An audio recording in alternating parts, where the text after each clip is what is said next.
बिस्मिल्लाहिर्रहमानिर्रहीम। अस्सलाम वालेकुम। I hope everyone is fine. आज इंशाल्लाह हम लोग पढ़ेंगे IAS change, IAS 8 change accounting policies, change in accounting estimates and errors. ठीक है जी, फिर सेशन का आगाज करते हैं।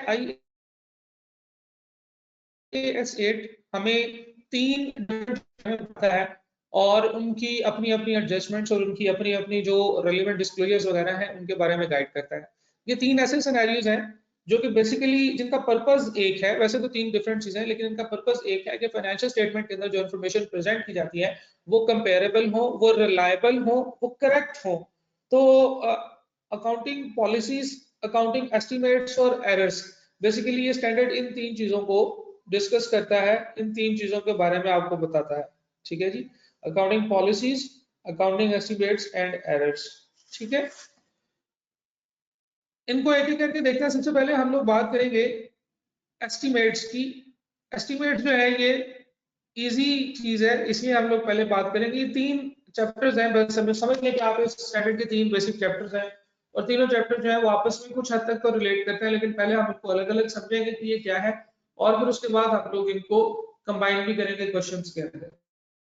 देखिए एस्टिमेट्स क्या होते हैं। एस्टिमेट्स वो अंदाजे होते हैं जो मैनेजमेंट लगाती है for the preparation of financial statements. देखिए हम लोगों ने बात की है कि अकाउंटिंग एंट्रीज तो करते हैं हम, अकाउंटिंग एंट्री के पीछे रूल्स होते हैं, रूल्स और उसके अलावा सपोर्टिंग डॉक्यूमेंट्स होते हैं जिनकी बेसिस के ऊपर हम अकाउंटिंग एंट्रीज परफॉर्म करते हैं। लेकिन उन अकाउंटिंग एंट्रीज के साथ साथ हमें कुछ एडजस्टमेंट्स ऐसी भी करनी पड़ती हैं जिनके ऊपर मैनेजमेंट की एस्टिमेशन शामिल होती है, मैनेजमेंट की प्रोफेशनल जजमेंट शामिल होती है। ऐसी आइटम्स कौन कौन सी होती है? फॉर एग्जाम्पल कुछ ऐसी चीजें हैं जो फ्यूचर में होनी है, जिसकी सबसे अच्छी एग्जाम्पल जो है वो है प्रोविजन फॉर बैड डेट्स। हमें पता है कि बैड डेट्स को इसी साल रिकॉर्ड करना चाहिए, प्रोविजंस को भी उसी साल रिकॉर्ड करना चाहिए, क्योंकि हमारा जो प्रूडेंस कॉन्सेप्ट है वो ये कहता है कि भाई आप अपने एक्सपेंसेस को और अपनी चीजों को उसी साल रिकॉर्ड करें जिस साल वो अराइज हुए हैं। तो प्रूडेंस का जो कॉन्सेप्ट है वो कहते हैं कि भाई एक परसेंटेज आइडेंटिफाई करें provisions of for bad debt की। वो परसेंटेज कहाँ से आएगी उसके बारे में स्टैंडर्ड कोई गाइडलाइंस नहीं दी, कोई फॉर्मूले नहीं दिए, कोई कैलकुलेशन के रूल्स नहीं दिए। उन्होंने ये नहीं कहा कि भाई ये फॉर्मूला लगाएं, इसमें ये वैल्यू पुट करें और ऐसे आपके पास प्रोविजन की परसेंटेज आ जाएगी। बेसिकली ये मैनेजमेंट की जजमेंट होती है, मैनेजमेंट यहाँ पे अपनी जजमेंट परफॉर्म करती है और ये जो जजमेंट होती है ये बड़ी इंटरेस्टिंग जजमेंट होती है। इस जजमेंट की बेसिस के ऊपर आपके प्रॉफिट्स इंपैक्ट हो सकते हैं, इस जजमेंट की बेसिस के ऊपर आपके प्रॉफिट को कम या ज्यादा किया जा सकता है, क्योंकि ये एक एक्सपेंस होता है जो कि आपने प्रॉफिट एंड लॉस में रिकॉर्ड करना होता है। तो अगर मैनेजमेंट कहे कि नहीं भाई मुझे ये लगता है कि हम 50% प्रोविजन कैलकुलेट करेंगे, तो रोक तो कोई नहीं सकता उनको। अगर उनके पास अपनी कोई बेसिस है, कोई अप्रोप्रिएट उसकी बेसिस के ऊपर कोई अप्रोप्रिएट रूल्स हैं, गाइडलाइंस हैं, अगर उनको लगता है कि भाई मैंने इतनी प्रोविजन कैलकुलेट करनी है तो वो करके रहेंगे, उनको कोई रोक नहीं सकता अगर वो उसको जस्टिफाई कर दे। सिमिलरली डेप्रिसिएशन होती है, डेप्रिसिएशन का मेथड, डेप्रिसिएशन का जो रेसिडुअल वैल्यू वगैरह होती है ये आइडेंटिफाई करना, ये भी मैनेजमेंट की प्रोफेशनल जजमेंट के ऊपर बेसिस कर रही होती है। तो अब अगर आप एक ऐसी मैनेजमेंट की प्रोफेशनल जजमेंट लगा के एक ऐसी परसेंटेज कैलकुलेट कर लें जिसकी वजह से आपकी डेप्रिसिएशन बहुत ज्यादा कैलकुलेट होती है, तो किसी को कोई इतराज नहीं होना चाहिए, क्योंकि वो उन्होंने अपनी प्रोफेशनल जजमेंट को इस्तेमाल करते हुए कैलकुलेट किया। लेकिन उसका फायदा या नुकसान ये समझ लें कि उसका इम्पैक्ट क्या होगा, वो ये कि आपका प्रॉफिट कम हो जाएगा, जितनी ज्यादा डेप्रिसिएशन रेट रखेंगे उतना ज्यादा एक्सपेंस होगा, उतना प्रॉफिट आपका कम हो जाएगा। तो ये बहुत सारी ऐसी चीजें होती हैं जो बहुत क्रिटिकल होती हैं, इसमें मैनेजमेंट की जजमेंट इस्तेमाल की जाती है और मैनेजमेंट उन जजमेंट्स को इस्तेमाल करते हुए बहुत सारी चीजों को सामने रखते हुए उसको एक रीजनेबल जजमेंट बनाने की कोशिश करती है।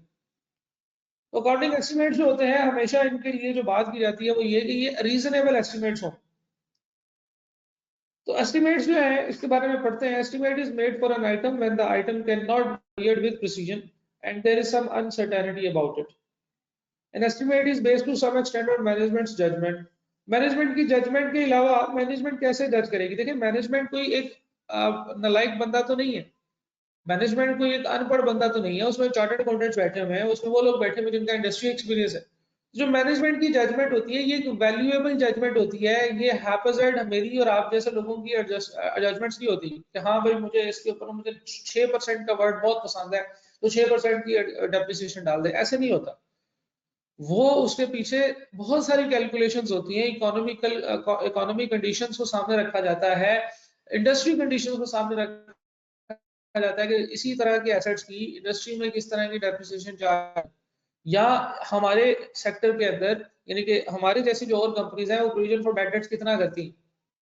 तो इस तरह की चीजें मैनेजमेंट की जजमेंट के ऊपर बेस कर रही होती है। The use of reasonable estimate is an essential part for preparation of financial statement and does not undermine their reliability because they are made by the competent management। ये बात मैंने की है कि ये कोई ऐसे थोड़ी होती है, ये कॉम्पिटेंट मैनेजमेंट होती है और इंडस्ट्री प्रैक्टिसेस के साथ मैनेज कर रही होती है, इंडस्ट्री प्रैक्टिसेस के साथ कंसिस्टेंट होती है, जिस तरह की इंडस्ट्री में चल रही होती है वैसी चीजें चल रही होती है। जैसे फॉर एग्जांपल बैड डेट की प्रोविजन की परसेंटेज कितनी लगानी है, इन्वेंटरी की एनआरवी की कैलकुलेशन में आपको पता है हमने कुछ एस्टिमेट्स करने होते हैं, हम लोगों ने एस्टिमेटेड सेलिंग प्राइस निकालनी होती है, estimated cost of completion of sale निकालनी होती है और एस्टिमेटेड कॉस्ट ऑफ सेल्स निकालनी होती है।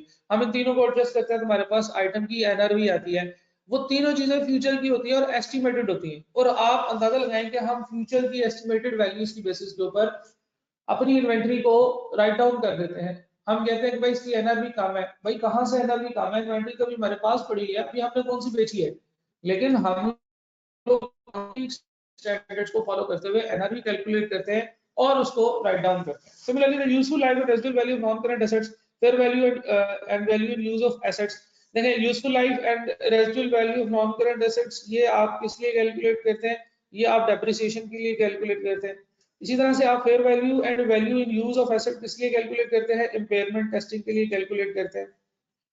The most appropriate depreciation pattern वगैरह, डेप्रिसिएशन का मेथड, रेट और रेजिडुअल आप कैलकुलेट करते हैं। तो ये होती है हमारे एस्टिमेट्स, अकाउंटिंग एस्टिमेट्स, जो कि बेसिकली डिपेंड कर रहा होता है कि फ्यूचर में कोई चीज क्या होगी, इसमें फ्यूचर की वैल्यूज होती हैं। तो आपको अगर कोई पूछे कि भाई एस्टिमेट्स और इसके बाद हम पॉलिसीज भी पढ़ेंगे, तो एस्टिमेट और पॉलिसी में बड़ा क्लियर डिफरेंस होता है। एस्टिमेट होता है अंदाजा और पॉलिसी होती है हमारा डिसीजन कि हमने इसको कैसे इसको प्रोसेस करना है। एस्टिमेट के अंदर अमाउंट्स शामिल होती हैं, पॉलिसी के अंदर अमाउंट्स शामिल नहीं होती हैं। तो एस्टिमेट और पॉलिसी का चेंज हम लोग डिस्कस कर रहे हैं कि एस्टिमेट और पॉलिसी का डिफरेंस। तो एस्टिमेट जो होता है ये फ्यूचर की किसी ना किसी अमाउंट या किसी ना किसी क्वांटिटी को एक्सप्लेन करती है, जबकि on the other hand policy जो होती है वो आपका एक डिसीजन होता है, वो एक रूल होता है जिसको आप फॉलो करते हैं। तो मोस्ट अप्रोप्रिएट डेप्रिसिएशन पैटर्न हम लोग डेप्रिसिएशन मेथड, रेट और रेजिडुअल वैल्यू वगैरह ये कहते हैं। हम लोग ये बात करें कि जो एस्टिमेट्स होते हैं ये हरफे आखर नहीं होते हैं। एस्टिमेट्स जो होते हैं ये पत्थर पे लकीर नहीं होते कि जिस तरह से आपने एक दफा कैलकुलेट कर लिए हैं आपने बस उसी तरह से उसको फॉलो करना है। सो एस्टिमेट्स मैनेजमेंट की बेस्ट प्रोफेशनल जजमेंट की बेसिस के ऊपर होते हैं। हम लोगों ने हम लोगों ने एरर के टॉपिक में भी पढ़ा है कि यार जब आपको आपकी गलती पता चल जाए तो उसको मान लेना चाहिए और उसको रिजॉल्व कर लेना चाहिए। तो ये जो गलतियां हैं आपकी, अगर आपको एस्टिमेट के अंदर पता चले कि कोई गलती है तो उस एस्टिमेट को चेंज कर लें, अपडेट कर लें। तो स्टैंडर्ड ये कहता है कि एस्टिमेट्स होते हैं ये क्योंकि आपने अपनी जजमेंट की बेसिस पे कैलकुलेट किए हैं, तो ऐसा हो सकता है कि आपको बाद में कुछ ऐसी इंफॉर्मेशन मिले जिसकी बेसिस के ऊपर आपको लगे कि यार ये एस्टिमेट तो ठीक नहीं था, तो इसको चेंज कर लेना चाहिए। तो स्टैंडर्ड आपको ये कहता है कि भाई अकाउंटिंग एस्टिमेट को चेंज कर लें अगर आपको लगता है कि आपकी अकाउंटिंग एस्टिमेट ठीक नहीं है। तो हर रिपोर्टिंग डेट के ऊपर आप अपने बहुत सारे एस्टिमेट्स को रीथिंक करते हैं। जो हायर मैनेजमेंट होती है वो दोबारा से देखती है और सोचती है कि भाई ये जो हमने बैड डेट की प्रोविजन रखी थी ये ठीक थी या नहीं, या ये जो हमने एनआरवी की कैलकुलेशन की थी ये ठीक थी या नहीं, हमने जो यूजफुल लाइफ और रेजिडुअल वैल्यू एसेट की सोची थी वो ठीक है या नहीं, आपने जो उसकी फेयर वैल्यू और वैल्यू इन यूज सोची थी वो ठीक है या नहीं। यानी कि हम लोग सारे अकाउंटिंग एस्टिमेट्स को दोबारा से सोचते हैं, चेक करते हैं, रीवैल्यूएट करते हैं, और अगर उसमें कोई मेजर डिफरेंस आ जाए, यानी अगर उसमें बहुत बड़ा डिफरेंस आ जाए, तो फिर later on we have to change our accounting estimates. तो फिर सवाल ये पैदा होता है कि अकाउंटिंग एस्टिमेट जो है उनको जब आपने चेंज करना है तो कैसे करना है। तो चेंज इन अकाउंटिंग एस्टिमेट जो होता है इसके बारे में उसने कहा है कि प्रोस्पेक्टिव एडजस्टमेंट होगी। इसका मतलब क्या है, प्रोस्पेक्टिव का मतलब है ऑनवर्ड्स। ऑनवर्ड्स ऑनवर्ड्स का क्या मतलब है, देखें जब भी कभी आप अकाउंटिंग पॉलिसी एस्टिमेट चेंज करेंगे, अकाउंटिंग एस्टिमेट चेंज करेंगे, तो उसका जो भी इम्पैक्ट होगा जिस डेट पे आपने उसे चेंज किया है उससे ऑनवर्ड्स होगा।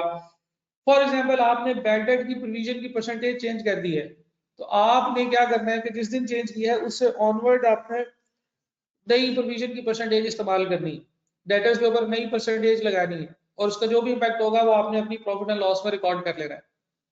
इसी तरीके से आपने एनआरवी की कैलकुलेशन के लिए आप सोच रहे हैं कि भाई एस्टिमेटेड सेलिंग प्राइस की फिगर अब हमने चेंज करनी है, अब हमारे लिए ये एस्टिमेटेड सेलिंग प्राइस नहीं है कोई और है, तो ठीक है, उसके बाद जो है आपके पास जो भी एसेट्स हैं ऑनवर्ड्स आप उसके ऊपर एडजस्टमेंट्स कर लो। इसकी प्रैक्टिस देखते, non current asset was purchase for ₹200,000। Non current asset का मतलब क्या होता है जी? प्रॉपर्टी प्लांट एंड इक्विपमेंट का आइटम है, एक साल पहले, आज से एक साल पहले परचेज हुआ था। When it's expected economic life was taken 10 years, उस वक्त इसकी जो यूजफुल लाइफ थी वो 10 इयर्स थी, and expected residual value was nil, और हमने सोचा था कि इसकी रेजिडुअल वैल्यू होगी 0। अच्छा, the asset is being depreciated by the straight line method. ये तीन हमारे एस्टिमेट्स हैं। हम लोगों ने पहली चीज क्या एस्टिमेट की है? हमने एस्टिमेट किया कि 10 साल तक चलेगा। दूसरा हमने कहा कि इसकी रेजिडुअल वैल्यू 0 होगी, और तीसरा हमने कहा कि एसेट जो है ये डेप्रिशिएट करना है स्ट्रेट लाइन बेसिस के ऊपर। A review of non current asset at the end of year 1 revealed, आपका ईयर 1 हुआ एंड आपने दोबारा से सोचा कि अब हम रिव्यू करते हैं अपने एस्टिमेट्स को। Due to technological changes, technology में चेंज आ गया है, आपकी प्रोडक्ट जो है इसको बनाने के लिए जो टेक्नोलॉजी आप इस्तेमाल करते हैं वो पुरानी है, तो टेक्नोलॉजिकल चेंज की वजह से नए टेक्नोलॉजी वाले जो लोग आ गए हैं वो अब ज्यादा बेहतर मार्केट में आ रहे हैं। कोई भी चीज जो आईटी से रिलेट कर रही है, जैसे फॉर एग्जांपल सोलर पैनल की बात कर लेते हैं, कि पिछले साल सोलर पैनल जो थे वो किसी और टेक्नोलॉजी पे बनते थे, इसलिए वो थोड़ी उनकी कॉस्ट ज्यादा होती थी। इस साल क्या हुआ कि इस साल एक नई टेक्नोलॉजी आ गई जो ऑटोमेटिक टेक्नोलॉजी है, जिससे कि सोलर पैनल फौरन बन जाते हैं और उसके ऊपर कॉस्ट कम आती है। देखें, मैकेनाइजेशन या मशीनरी या वो आप जो फैक्ट्री में चीजें लगाते हैं तो उससे आपकी कॉस्ट पर यूनिट कम हो जाती है। तो इस तरह से हुआ कि जिसको कॉस्ट कम पड़ रही थी उसने मार्केट में सस्ता बेचना शुरू कर दिया, या whatever the reason is. हम लोगों ने सोचा कि यार इसकी जो यूजफुल लाइफ है ये 6 years है इन टोटल, ठीक है, जो only 6 years in total, and the asset therefore has a remaining useful life of 5 years। Asset जो है इसकी यूजफुल लाइफ जो है वो 5 साल की है। What will be the depreciation charge for the years of the assets life? Asset की सारे लाइफ के अंदर सारे सालों में कितनी आपने जो है ना वो इनकी डेप्रिसिएशन चार्ज करनी है, ये उसने कैलकुलेट करनी चाहिए। अगर आप गौर से देखते हैं तो पहले साल हमने इस एसेट की डेप्रिसिएशन चार्ज की होगी, हम लोग कहते हैं जनाब ईयर 1। हमारी इसके लिए कॉस्ट जो थी वो थी 200,000, रेसिडुअल वैल्यू 0 थी, ठीक है जी, और यूजफुल लाइफ साल के शुरू में कितनी थी? 10 years। तो आपने डेप्रिसिएशन फॉर द ईयर 1 कितनी कैलकुलेट की होगी? आपने depreciation for the year calculate की होगी जनाब 20,000। शेड्यूल मेथड के ऊपर थी ना डेप्रिसिएशन। फिर ईयर 1 के बाद हो गया चेंज। तो स्टैंडर्ड ये कहता है कि जब आपके पास चेंज इन अकाउंटिंग एस्टिमेट हो एसेट से रिलेटेड, तो आपने जिस डेट तक उसकी डेप्रिसिएशन पुराने मेथड के हिसाब से कैलकुलेट कर लिया उस डेट तक आप उसको रहने दें, और उसके बाद ऑनवर्ड्स आप उसकी डेप्रिसिएशन चेंज करें, और जो पिछली डेट तक की जो नेट बुक वैल्यू होगी, जो पिछले मेथड में नेट बुक वैल्यू होगी, वो अगले साल के लिए कॉस्ट बन जाएगी, ठीक है जी। तो इस वक्त हमारे पास जो नेट बुक वैल्यू ईयर 1 के एंड के ऊपर है वो क्या है? वो है cost minus accumulated depreciation, and in this case cost is 200,000, 180,000 इसकी नेट बुक वैल्यू। अब अगले सालों के लिए जब आप एस्टिमेट ने चेंज कर दिया, कोई भी एक चीज चेंज कर दें, आप डेप्रिसिएशन मेथड चेंज कर दें, आप रेजिडुअल वैल्यू चेंज कर दें, आप इसका यूजफुल लाइफ चेंज कर दें, कुछ भी चेंज हो गया, तो आप समझें कि जो इसकी नेट बुक वैल्यू आई है ना पिछले मेथड के हिसाब से, वो अगले साल के लिए या वो चेंज के बाद वाले टाइम पीरियड के लिए आपकी कॉस्ट बन जाएगी। हम कहेंगे कि इस एसेट की अब जो कॉस्ट है वो है जी 180,000, रेजिडुअल वैल्यू 0 है, और रिमेनिंग यूजफुल लाइफ जो है वो 5 years की, ठीक है जी। रेजिडुअल वैल्यू 0 है और रिमेनिंग यूजफुल लाइफ जो है वो 5 years की है। तो हम लोगों ने इसकी जो डेप्रिसिएशन निकालनी है वो कैसे निकालनी है जी? 180,000 माइनस 5 माइनस 0 डिवाइडेड बाय 5, तो 180 डिवाइडेड बाय 5 36,000। तो इस साल की डेप्रिसिएशन होगी जी 36,000, और इस साल के अख्ताम पे आपकी 144 नेट बुक वैल्यू रह जाएगी। और इसी तरह से तीसरे साल की डेप्रिसिएशन भी 36,000 होगी, चौथे साल की डेप्रिसिएशन भी 36,000 होगी, पांचवें साल की डेप्रिसिएशन भी 36,000 होगी, so on and so fourth. Sixth year तक डेप्रिसिएशन 36,000 होगी और तीसरे साल के एंड पे नेट बुक वैल्यू जो है वो जीरो हो जाएगी। तो बेसिकली चेंज इन एस्टीमेट जो है ये बहुत ही सिंपल है, इसमें कोई रॉकेट साइंस नहीं है। बस ये चीजें देख लें कि चेंज इन एस्टीमेट के अंदर आपने डिस्क्लोज क्या क्या करना है। देखिए, जब आप एस्टीमेट के अंदर चेंज करते हैं तो ये एक इंपॉर्टेंट इवेंट होता है। इसको एक्सप्लेन करने के लिए आपको इसको करने के लिए आपको कुछ इंफॉर्मेशन प्रेजेंट करनी पड़ती है।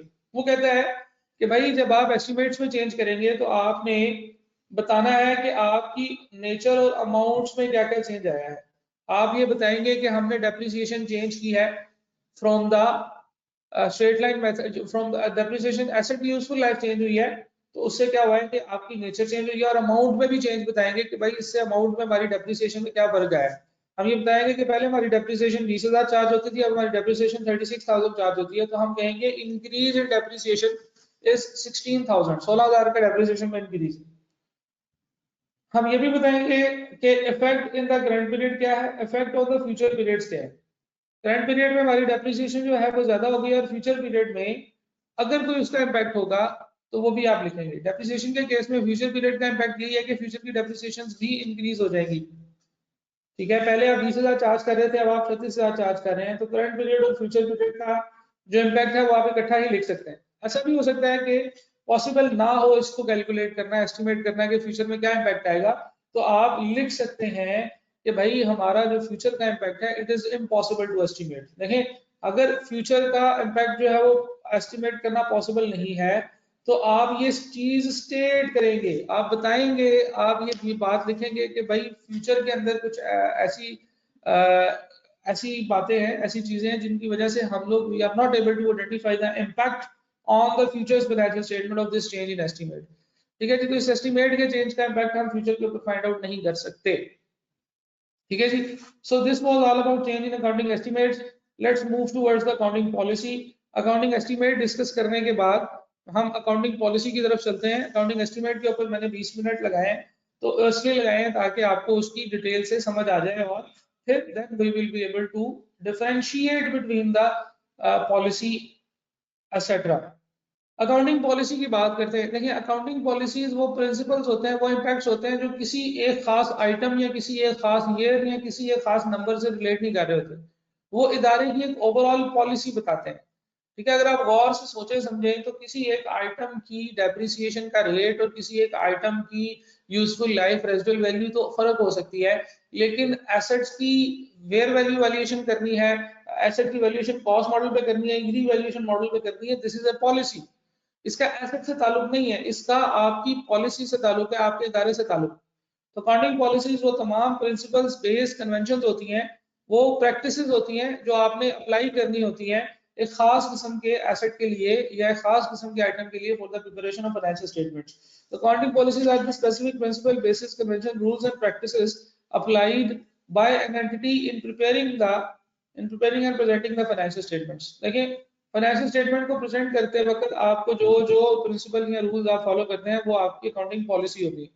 जबकि अकाउंटिंग एस्टिमेट्स फाइनेंशियल स्टेटमेंट के अंदर किसी एक आइटम को, किसी एक फिगर को, किसी एक अकाउंट को एस्टिमेट करने के लिए, कैलकुलेट करने के लिए होती है, जिसमें फ्यूचर की एडजस्टमेंट शामिल होती है। अच्छा, एस्टिमेट्स के अंदर जो है वो फ्यूचर की अनसर्टेनिटी शामिल होती है कि भाई फ्यूचर में यू डोंट नो कि इसमें क्या होगा, लेकिन पॉलिसी जो है वो बड़ी क्लियर होती है। We are very clear about the policy कि हमने क्या पॉलिसी फॉलो करनी है। Valuation of inventory using FIFO और वेटेड एवरेज कॉस्ट मेथड, ये आपको पता है कि स्टैंडर्ड ने आपको इजाजत दी है। ये मैंने कोशिश की है कि ऐसे ही लिस्ट बना दी जाए जो काफी ज्यादा कॉम्प्रिहेंसिव हो और जिसमें मेजॉरिटी आइटम्स कवर होती हैं। इन्वेंट्री की वैल्यूएशन FIFO मेथड पे करनी है या वेटेड एवरेज पे, आपको पता है कि इदारे के पास एक ऑप्शन होती है। तो इदारा अगर चूज कर ले कि भाई मैंने FIFO मेथड के साथ इन्वेंट्री की वैल्यूएशन करनी है, so this is what we call accounting policy. इसी तरह से इन्वेस्टमेंट प्रॉपर्टी में आपको पता है कि दो मॉडल्स होते हैं, कॉस्ट मॉडल और फेयर वैल्यू मॉडल। आप इन दोनों में से कौन सा यूज करना चाहते हैं, ये आपकी मेजरमेंट बेसिस होते हैं, ये आपकी पॉलिसी होती है। इसके बाद होता है जी मेजरमेंट बेसिस पर पीपी कॉस्ट मॉडल पे करना है या रिवैल्यूएशन मॉडल पे करना है। देखिए कॉस्ट या रिवैल्यूएशन मॉडल जो है ये एक मॉडल है जो कि किसी एक item of property plant and equipment से रिलेट नहीं करता, बल्कि एक क्लास ऑफ आइटम के लिए हम लोग ये डिसीजन लेते हैं कि इसको कॉस्ट मॉडल पे करना है या रिवैल्यूएशन मॉडल पे करना है। और ये एक एस्टिमेट नहीं होता कि हम लोग फ्यूचर में दोबारा सोचें, ऐसे नहीं सोचना है। पॉलिसी होती है, पॉलिसी कंसिस्टेंटली अप्लाई होती है। स्टैंडर्ड बहुत गुस्सा करता है कि अगर हम पॉलिसी को चेंज करें, बहुत नाराज होता है पॉलिसी चेंज करने के वाले से। अच्छा, नाराज होने से मुराद ये है कि स्टैंडर्ड ये कहता है कि भाई तुम्हारे पास बहुत क्लियर एक्सप्लेनेशन होनी चाहिए जब तुम पॉलिसी चेंज करने जाते हो। तो measurement basis of financial assets and liabilities, ये बेसिकली आपके सब्जेक्ट के स्कोप से आउट है। फाइनेंशियल एसेट्स और फाइनेंशियल लायबिलिटीज आप लोग नहीं पढ़ते हैं। अगर आप पढ़ेंगे जब FAR 2 में जाके, तो उस वक्त आपके टीचर आपको बताएंगे कि फाइनेंशियल एसेट्स और लायबिलिटीज की मेजरमेंट कैसे की जाती है। Is it a fair value through profit and loss और is it a fair value through OCI। ये दो मॉडल्स होते हैं, ये जब आप पढ़ेंगे तो आपको पता चलेगा। तो इन दो मॉडल्स के अगेंस्ट जो है वो जब आपने उसको मेजर करना है तो कैसे करना है, क्या पॉलिसी होनी चाहिए, क्या मैटर होना चाहिए, तो ये आपके फाइनेंशियल एसेट्स एंड लायबिलिटीज की मेजरमेंट की बेसिस का जो डिसीजन होता है, ये आपका पॉलिसी डिसीजन होता है। Accrual basis of preparation of financial statement, देखिए फाइनेंशियल स्टेटमेंट जो होती हैं ये accrual basis of preparation of financial statement के ऊपर बनाई जाती है, यानी कि अक्रूवल बेसिस ऑफ अकाउंटिंग के ऊपर बनाई जाती है। IAS 1 के अंदर उन्होंने बताया है कि आपने भाई financial statement accrual basis of accounting पे बनानी है। इसी तरह से दो और बेसिस ऑफ अकाउंटिंग होती हैं। चले अब जरा जिक्र आ गया तो मैं आपको बता देता हूँ ताकि आपको पता चल जाए कि इसमें क्या क्या ऑप्शन अवेलेबल होती हैं। एक होती है जी cash basis of accounting. Cash basis of accounting basically जब कैश आएगा तब रिकॉर्ड करेंगे और जब कैश जाएगा तब रिकॉर्डिंग होगी, यानी कि एंट्री को रिकॉर्ड करने की जो ट्रिगर है वो कैश है। जबकि अक्रूवल बेसिस ऑफ अकाउंटिंग में हमने कैश नहीं भी दिया तो सेल्स कर ली है, परचेजेस कर ली है, तो फिर हम उसको रिकॉर्ड कर लेते हैं। चाहे कैश नहीं दिया, अगर कैश नहीं दिया तो हम उसको पेबल रिकॉर्ड कर लेते हैं। कैश अगर दे दिया है पहले तो हम उसको एडवांसेस रिकॉर्ड कर लेते हैं। जबकि कैश बेसिस ऑफ अकाउंटिंग के अंदर आपने एंट्री ही तब करनी है जब आपने कैश देना है। अगर उससे पहले या बाद में कभी एक्सपेंसेस हो गए हैं उससे कोई ताल्लुक नहीं है, उसमें टाइमिंग का कोई फर्क नहीं पड़ता।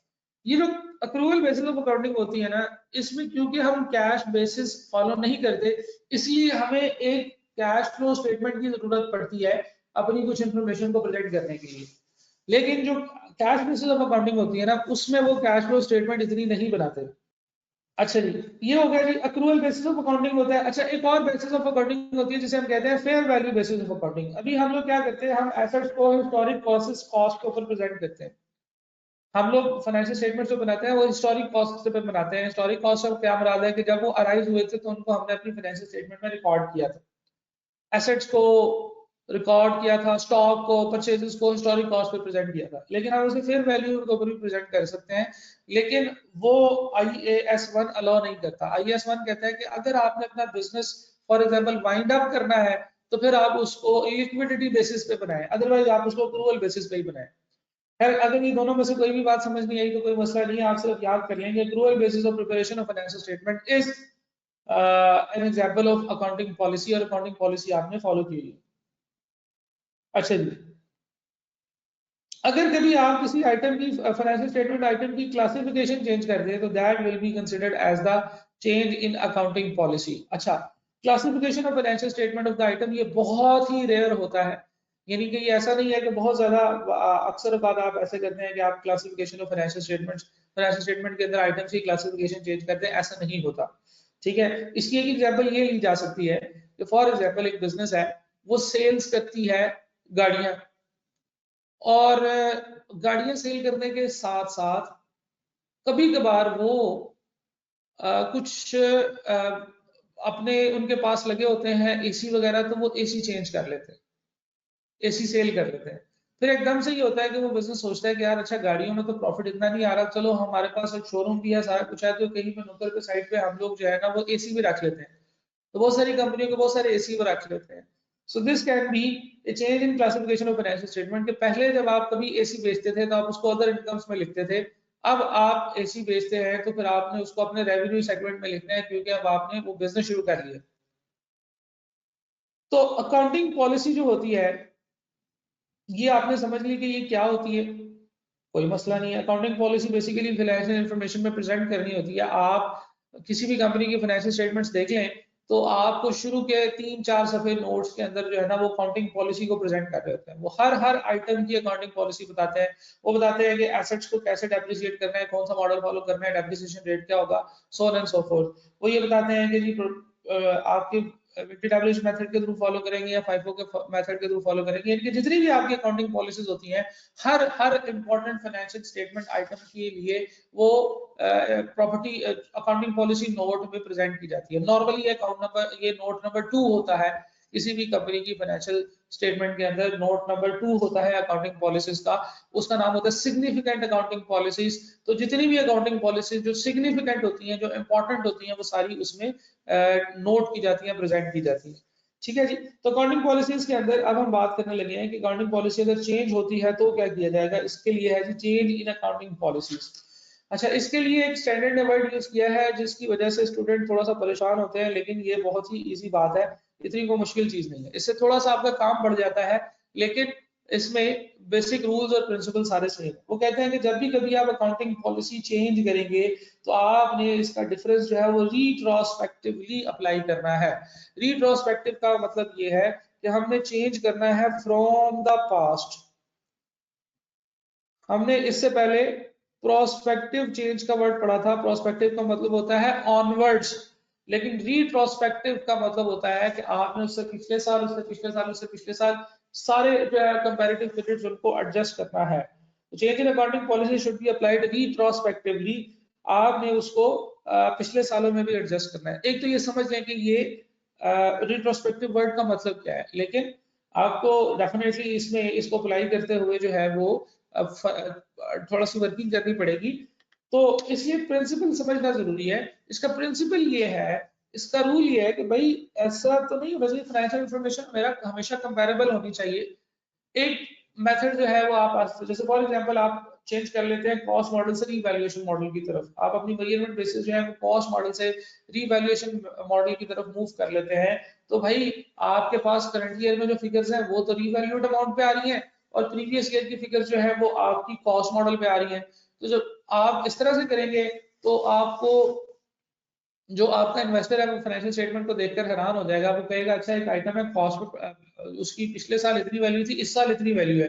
तो वो हैरान हो जाएगा कि शायद आपने नए एसेट्स परचेज किए हैं। हालांकि आपने नए एसेट्स परचेज नहीं किए, आपने जस्ट जो है वो मॉडल अपना चेंज किया, रीवैल्यूएशन का मॉडल पे चले गए, आपने मेजरमेंट बेसिस चेंज किया, तो फाइनेंशियल इंफॉर्मेशन मिसलीडिंग हो सकती है, फाइनेंशियल इंफॉर्मेशन जो है उसमें एरर हो सकते हैं। तो इसलिए change in accounting policy should be applied retrospectively, यानी कि इसका मतलब ये है कि हम उसको ऐसे अप्लाई करेंगे, हम ये इसको वो वाला इम्पैक्ट देंगे जो तब आता अगर ये पॉलिसी जो है it has always been applied. यानी कि हम ये अज्यूम करेंगे कि ये पॉलिसी शुरू से है, तो फिर पिछले साल क्या फिगर बननी चाहिए थी, उससे पिछले साल क्या फिगर बननी चाहिए थी, हम हर साल को पिछले सारे के सारे सालों को जो है वो अपडेट करेंगे। IAS 1 requires statement of financial position at the beginning of the earliest comparative figure when the new accounting policy is applied retrospectively। तो जब आप अकाउंटिंग पॉलिसी अप्लाई करते हैं तो IAS 1 भाई एक और कहानी लेकर आ जाते हैं। वो कहते हैं कि यार चलें आप लोग बहुत तंग हो गए, आपको IAS 8 ने बहुत तंग किया है, लेकिन आपको तंग करने के लिए मैं भी एक रिक्वायरमेंट डाल देता हूँ और मेरा भी पर्पस यही है। बहाना तो होना चाहिए ना कोई, तो IAS 1 के पास यही बहाना है कि इंफॉर्मेशन को कंपैरेबल बनाया जाए। तो उसने ये कहा है कि आपने स्टेटमेंट ऑफ फाइनेंशियल पोजीशन के अंदर कंपैरेटिव फिगर्स 2 सालों की प्रेजेंट करनी है। यानी कि अगर आप 2022-24 की फाइनेंशियल स्टेटमेंट्स बना रहे हैं तो आपने बैलेंस शीट के अंदर 2023 और 2022 की फिगर्स भी लिखनी है और ये दोनों भी रीस्टेट करके लिखनी है। रीस्टेट का क्या मतलब है, यानी कि वो इम्पैक्ट जो आपने अभी अकाउंटिंग पॉलिसी में चेंज करके लिखा है अकाउंटिंग पॉलिसी का, तो वो भी लिखना है। प्रॉफिट एंड लॉस के अंदर आपने 2 इंफॉर्मेशन देनी है। देखिए बैलेंस शीट के अंदर आपने 3 साल देने हैं और प्रॉफिट एंड लॉस के अंदर आपने 2024 और 2023 देने हैं। ठीक है, प्रॉफिट एंड लॉस वगैरह में आपने ज्यादा नहीं बनाना, सिर्फ स्टेटमेंट ऑफ फाइनेंशियल पोजीशन में। तो सवाल मेरा ये है कि क्या statement of changes in equity में भी 2022 की इंफॉर्मेशन डालनी है? तो जवाब है जी नहीं, क्योंकि IAS 1 ने सीधा सीधा जो है वो आपको सिर्फ स्टेटमेंट ऑफ फाइनेंशियल पोजीशन का कहा है। अगर मैं आपसे ये पूछूं कि statement of changes in equity भी 2022 की बनानी पड़ेगी, तो इसका जवाब है जी नहीं। सिर्फ एक स्टेटमेंट यानी कि स्टेटमेंट ऑफ फाइनेंशियल पोजीशन बनानी होगी जो कि आपने कंपैरेटिवली बनानी। This is about the accounting policy. Accounting policy के अंदर जो है वो जो रूल्स है बेसिकली हमने डिस्कस कर लिए हैं सारे, एक एक करके हम पढ़ लेते हैं, हो सकता है कुछ मिस हो गया हो। तो पहला जो स्टैंडर्ड है, सबसे पहली जो बात की उसने ये कहा है कि accounting policy must be applied consistently, यानी कि इसमें कोई चेंज नहीं है, इसमें बहुत ज्यादा जो है ना वो आपको, जैसे मैंने कहा था कि स्टैंडर्ड बहुत बुरा बनाता है अगर हम अकाउंटिंग पॉलिसी को चेंज करें, क्योंकि वो कहता है कि भाई आपको जब चेंज करना है तो आपने चेंज बड़े ध्यान से करना है अकाउंटिंग पॉलिसी को। ये नहीं है कि कभी दिल किया तो ये कर लिया, कभी दिल किया तो वो कर लिया, ऐसे नहीं करना। Frequent change in accounting policy undesirable because they make vertical analysis difficult। यानी कि यही बात मैंने आपको एक्सप्लेन की है कि अगर आपके पास एक साल में कॉस्ट है और दूसरे साल में रीवैल्यूड अमाउंट है फाइनेंशियल स्टेटमेंट के अंदर, तो वो कंपेरेबल नहीं रहेगी। वर्टिकल इंफॉर्मेशन का मतलब है कि हम लोग जो है वो उसको आपस में कंपेयर नहीं कर सकते अपने आइटम्स को, ना वर्टिकली ना हॉरिजॉन्टली। अच्छा, change is only permitted, standard ने स्पेसिफिकली कहा है कि भाई मैं आपको सिर्फ तब इजाजत दूंगा चेंज करने की जब किसी और स्टैंडर्ड ने कहा है, रिक्वायर्ड बाय आईएफआरएस। और दूसरी जो बात है वो बात है कि जिसका मतलब होता है कि भाई आप अपनी मर्जी भी कर सकते हैं। The result in more reliable and relevant financial information, यानी कि अगर मैनेजमेंट ये चार चीज साबित कर दे, और ये चीज जो है ये ऑडिटर आके चेक भी करेगा, मैनेजमेंट अगर ये चीज साबित कर दे कि भाई अगर हम लोग चेंज करेंगे तो हमारी इंफॉर्मेशन जो है वो मजीद रिलायबल और रेलिवेंट हो जाएगी, तो इस केस में इसको हम कहते हैं कि दिस इज परमिटेड।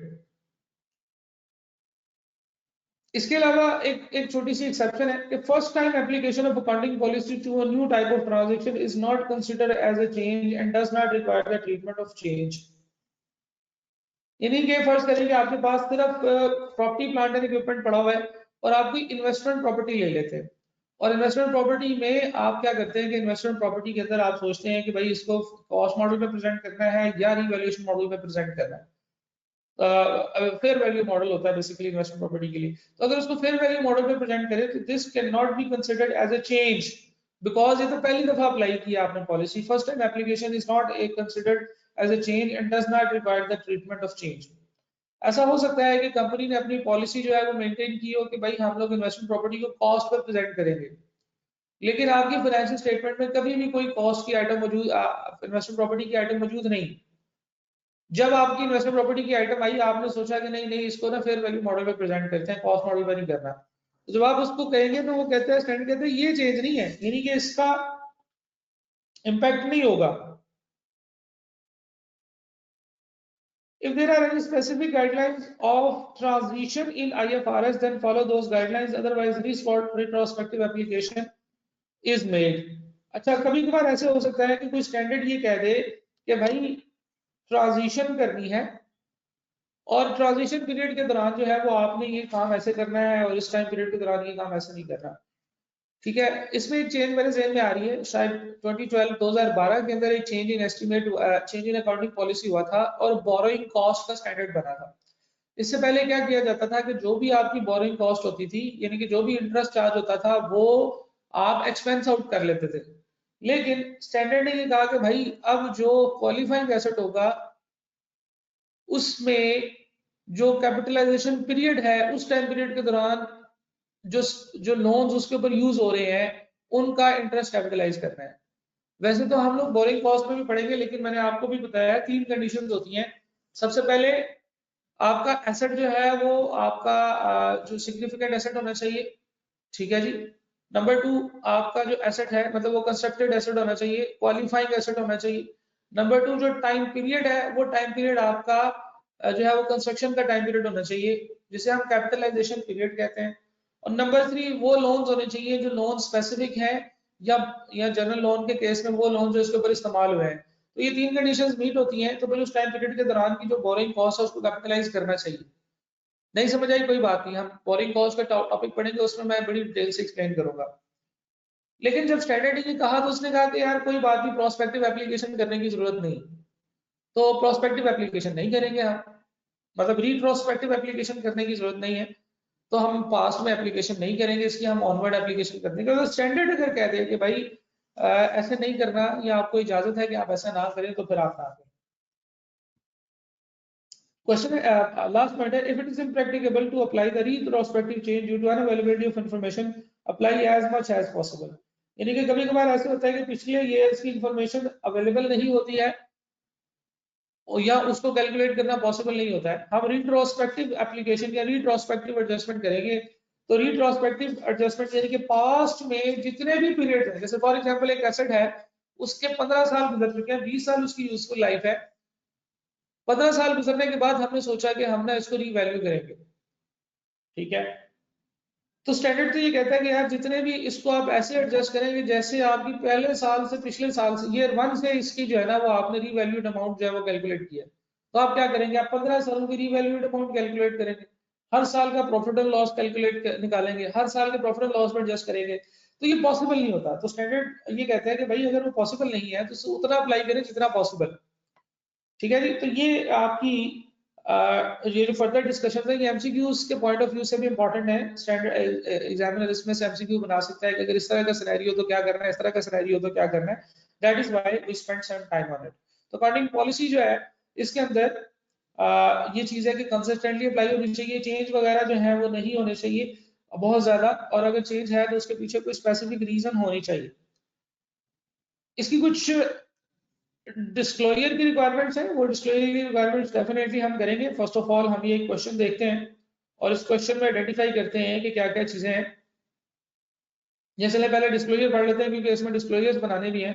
तो डिस्क्लोजर की एक छोटी सी डिस्कशन है जी, अकाउंटिंग पॉलिसी की डिस्क्लोजर्स। अगर हम लोग अकाउंटिंग पॉलिसी वगैरह चेंज करते हैं तो फिर उसके क्या क्या डिस्क्लोजर्स रिक्वायरमेंट्स होते हैं। वो कहते हैं nature of change in accounting policy, आपने चेंज का नेचर बतानी है कि क्या चेंज हुआ है। फर्स्ट करें कि आपने चेंज किया है एसेट का डेप्रिसिएशन, आप एसेट का जो है वो वैल्यूएशन मॉडल का आप कहेंगे कि एसेट को कॉस्ट हमने रीवैल्यूएशन मॉडल पे शिफ्ट कर दिया है, and we believe this will result in more comparable and more reliable information, ठीक है जी। Further for the current and previous periods to the extent practicable the amount of the adjustment to each item of financial statement.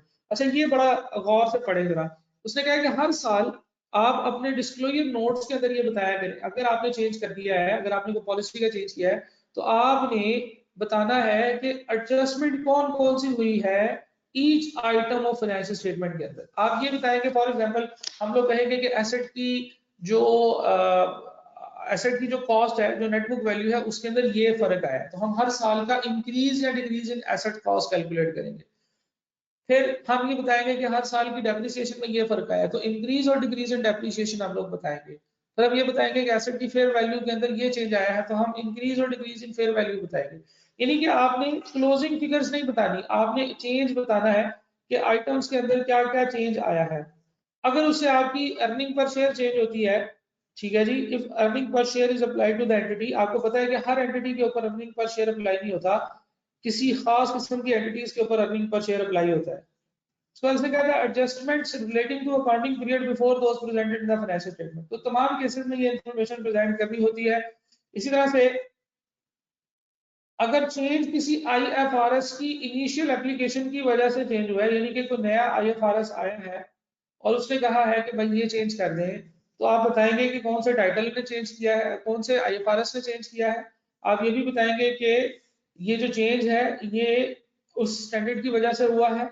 Description बताएंगे change की, और ये भी बताएंगे कि फ्यूचर में उसका कोई इम्पैक्ट है या नहीं है, ठीक है। अच्छा नॉर्मली बहुत सारे स्टैंडर्ड्स आते रहते हैं और वो स्टैंडर्ड्स आके आपको इम्पैक्ट करते हैं और इम्पैक्ट करके आपको कहते हैं कि भाई ये चेंजेस करें, एस पॉलिसी के अंदर ये चीज चेंज करें। जैसे हमने बोरिंग कॉस्ट और बोरिंग कॉस्ट की बात की कि जब बोरिंग कॉस्ट आई थी तो हमें उसका चेंज करना पड़ा था। तो उस साल जिस साल बोरिंग कॉस्ट का स्टैंडर्ड अप्लाई हुआ होगा उस साल के फाइनेंशियल स्टेटमेंट के अंदर ये चीज इंफॉर्मेशन प्रेजेंट की गई होगी कि भाई अब एक नया स्टैंडर्ड आया है which is IAS 23 borrowing cost, और बोरिंग कॉस्ट जो है वो हमें ये कहता है कि हम अपनी फाइनेंशियल स्टेटमेंट्स के अंदर वो तमाम बोरिंग कॉस्ट जो कि कैपिटलाइज होने वाली है वो कैपिटलाइज करें। तो इसलिए चेंज जो है वो बताएंगे, आपने चेंज बता दिया, फिर ये भी बता दिया कि इसकी जो है ना वो कोई ट्रांजिशनल प्रोविजन है या नहीं है, फिर उसके बाद वेन एप्लीकेबल। इसी तरह से रिसेंटली एम्प्लॉइज बेनिफिट के हवाले से एक स्टैंडर्ड आया था, उसने आपको कहा था कि एम्प्लॉइज बेनिफिट को कॉस्ट की बजाय उसकी एक एक्चुअरियल अमाउंट के ऊपर प्रेजेंट किया जाए। अब आप लोगों के सिलेबस में नहीं है लेकिन मैं आपको एग्जांपल के तौर पे बता रहा हूँ कि एम्प्लॉइज बेनिफिट्स क्या होते हैं। आपको पता है कि आपने अपने जो शेयर होल्डर्स होते हैं, एम्प्लॉइज जो होते हैं, उनको कभी कभार शेयर्स दे देते हैं, उसको एम्प्लॉय बेनिफिट कहते हैं।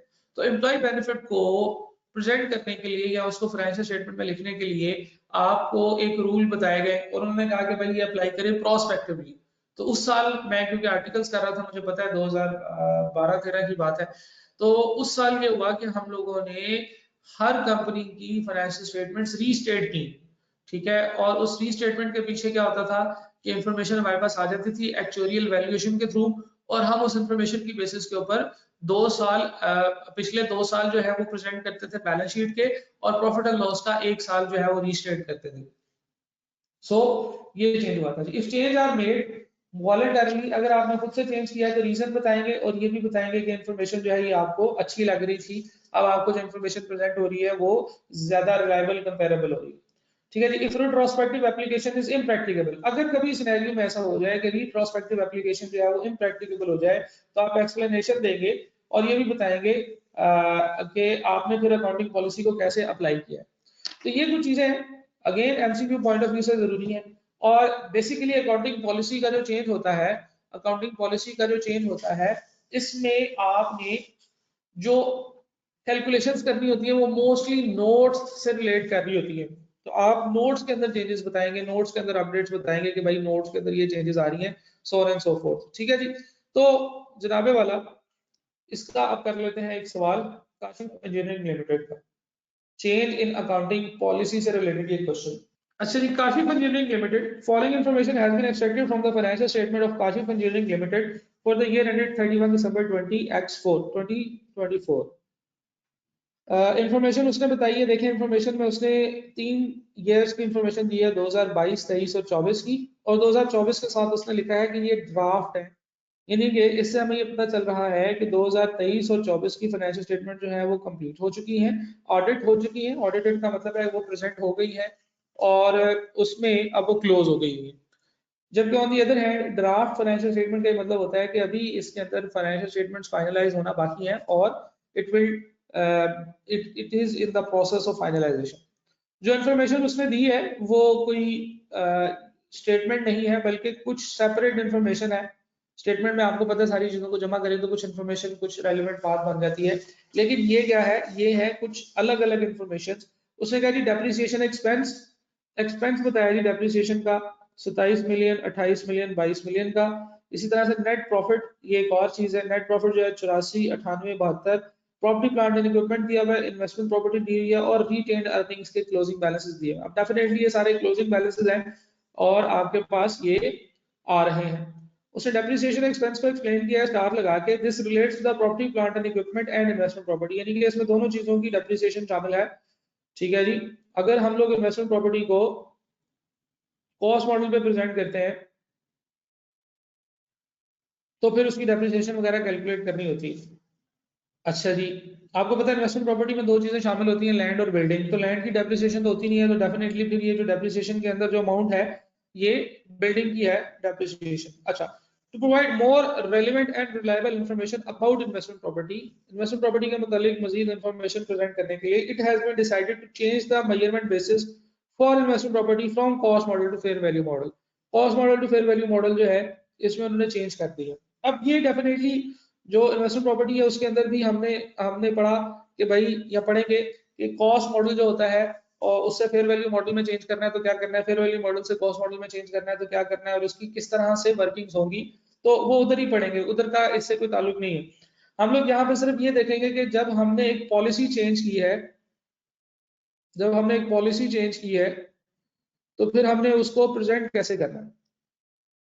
तो अगर आप गौर से देखें तो हमने बेसिकली उसके इम्पैक्ट्स कैलकुलेट करने होते हैं। कहता है the only investment property of KEL is the building purchased on 1 जनवरी 2021, यानी कि जो बिल्कुल हमारा लास्ट कंपैरेटिव पीरियड है, जो लास्ट कंपैरेटिव पीरियड प्रेजेंटेड, उससे भी पहले आपने एक इन्वेस्टमेंट प्रॉपर्टी परचेज की थी 2021 1 जनवरी 2021 साल के बिल्कुल शुरू में कर दी थी। तो ये रेट आपका 31 दिसंबर 2024 है। तो इसका मतलब ये है कि 2021 के बिल्कुल शुरू में आपने इन्वेस्टमेंट प्रॉपर्टी बाय कर ली थी at a cost of ₹150 million. 60% of the cost represent the building component having the estimated useful life of 20 years and residual value of 10 million। ये जनाब उसने कहा कि 150 मिलियन की टोटल इन्वेस्टमेंट प्रॉपर्टी परचेज की थी, जिसमें से 60% जो है वो बिल्डिंग को रिप्रेजेंट करता है, और 60% जो बिल्डिंग है यही आपकी डेप्रिसिएट होगी। 40% वाला जो लैंड का एलिमेंट है वो डेप्रिसिएट नहीं होगा, और जो बिल्डिंग है उसकी यूजफुल लाइफ है 20 इयर्स, रेजिडुअल वैल्यू है 10 मिलियन की। तो हमारे पास इसकी डेप्रिसिएशन की सारी इंफॉर्मेशन आ गई है। अगर मैं यहाँ पे इसको थोड़ा सा नोट करना चाहूँ तो 150 मिलियन का 40% और 60%, 40% जो होता है वो है इसका लैंड, और 60% जो है वो इसकी बिल्डिंग होता है। ठीक है जी, लैंड और बिल्डिंग, 40% लैंड 60% बिल्डिंग। अच्छा, 150 का 40% और 60%, ये 90 मिलियन होगा जी बिल्डिंग, और लैंड होगा कितना जी, 40% है तो 60 मिलियन। तो हमारे पास लैंड और बिल्डिंग जो है 40 और 60% में आ गया। अब जरा आगे देखें, 90 मिलियन की जो लैंड है, ये 90 मिलियन की जो बिल्डिंग है ये डेप्रिशिएट होगी सिर्फ। तो हम लोग डेप्रिसिएशन की अमाउंट भी यहाँ से देख सकते हैं कितनी होगी, बहरहाल वो बाद में देखेंगे। उसने कहा कि the fair value of investment property has increase 6% since the acquisition. तो हम लोग क्या कर रहे हैं, हम लोग बेसिकली उसकी डेप्रिसिएशन जो है उसको खत्म कर रहे हैं और उसको फेयर वैल्यू पे मूव कर रहे हैं। तो जब आप उसको मूव करेंगे कॉस्ट मॉडल से फेयर वैल्यू मॉडल, तो वही विल अज्यूम कि कॉस्ट मॉडल और फेयर वैल्यू मॉडल जो है, जो अब जो फेयर वैल्यू मॉडल है ये from the start of the life of the asset, start of the life of the investment property applied था। अब अगर फर्ज करें कि आपने अभी तक ये पढ़ा ही नहीं है इन्वेस्टमेंट प्रॉपर्टी, फिर भी आपको टेंशन लेने की जरूरत नहीं है। कॉस्ट मॉडल जो होता है वो ये होता है कि इसके ऊपर डेप्रिसिएशन चार्ज होती है, और फेयर वैल्यू मॉडल होता है कि इसके ऊपर डेप्रिसिएशन चार्ज नहीं होती, बल्कि हम इसको सीधा सीधा रीवैल्यू करके लिखते जाते हैं। अब अगर आप देखें तो आप अगर इसकी पॉलिसी का चेंज करेंगे तो हम इसे कैसे प्रेजेंट करेंगे। सबसे पहले तो हम प्रेजेंट करेंगे prepare the disclosure note relating to the change in accounting policy in the financial statement of KEL for the year ended 31 December 20X4। तो हम लोग शुरू करेंगे सोल्यूशन। हम लोग सबसे पहले लिखेंगे चेंज इन अकाउंटिंग पॉलिसी, और हम लोग डिटेल्स लिखेंगे डिस्क्रिप्शन नोट के अंदर पैराग्राफ में कि जनाब we are going to change the accounting policy of investment property, valuation of investment property. फिर हम ये बताएंगे कि इन्वेस्टमेंट प्रॉपर्टी पहले हम कॉस्ट मॉडल पे प्रेजेंट करते थे, अब हम इसे रीवैल्यूएशन मॉडल, हम इसे फेयर वैल्यू मॉडल पे प्रेजेंट करना चाहते हैं। और उसकी रीजन ये है कि हमें लगता है कि इस तरह से ये ज्यादा फेयर और ज्यादा बेहतर प्रेजेंटेशन जो है ये अचीव कर सकते हैं।